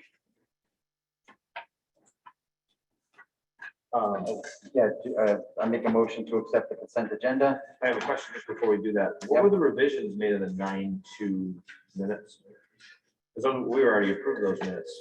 No, we didn't. No, they were pulled out because they were pulled out for revision. I was here for the revision as well. Yeah, I can't remember. Do we have any record what that revision was? It was probably me not being on the school committee and being, Yes, it was. and being just a Michelle collaborative Marshall presenter. Oh, perfect. That's all I needed to know. Thank you. So I do have a question on the 9-2. I believe that the first words were direct and not instruct in the motion.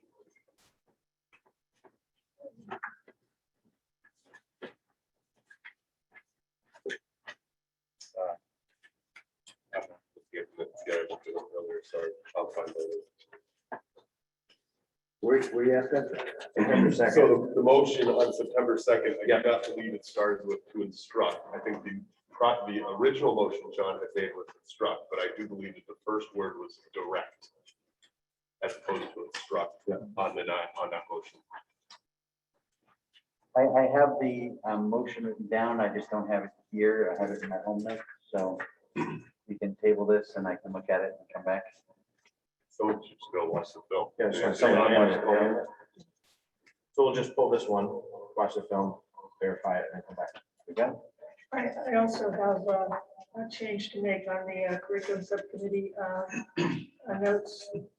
The, What page is that? sure. Page number 2. Page 2. The third line down, it starts, Ms. Caruana would like administration, and it says to have a dashboard, and instead of as an equity audit, it should be an equity audit. So third line down, for a while.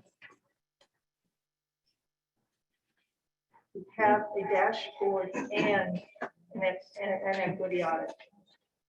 As, if you could change that, the rest is what was on the tape.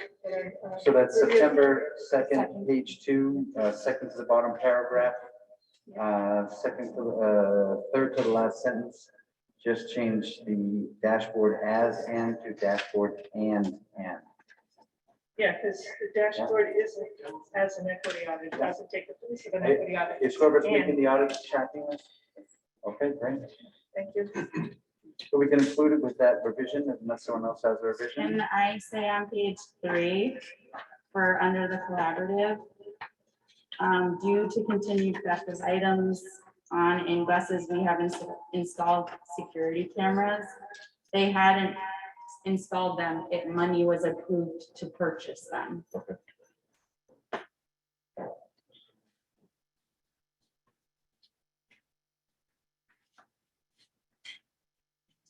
Aaron, are you- Right, are you good with that?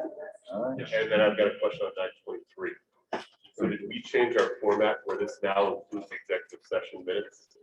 Yeah, I did notice it included executive session minutes. That was going to be my question also.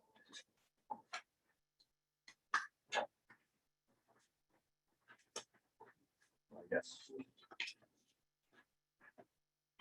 Executive session minutes are their own thing and they're not to be included.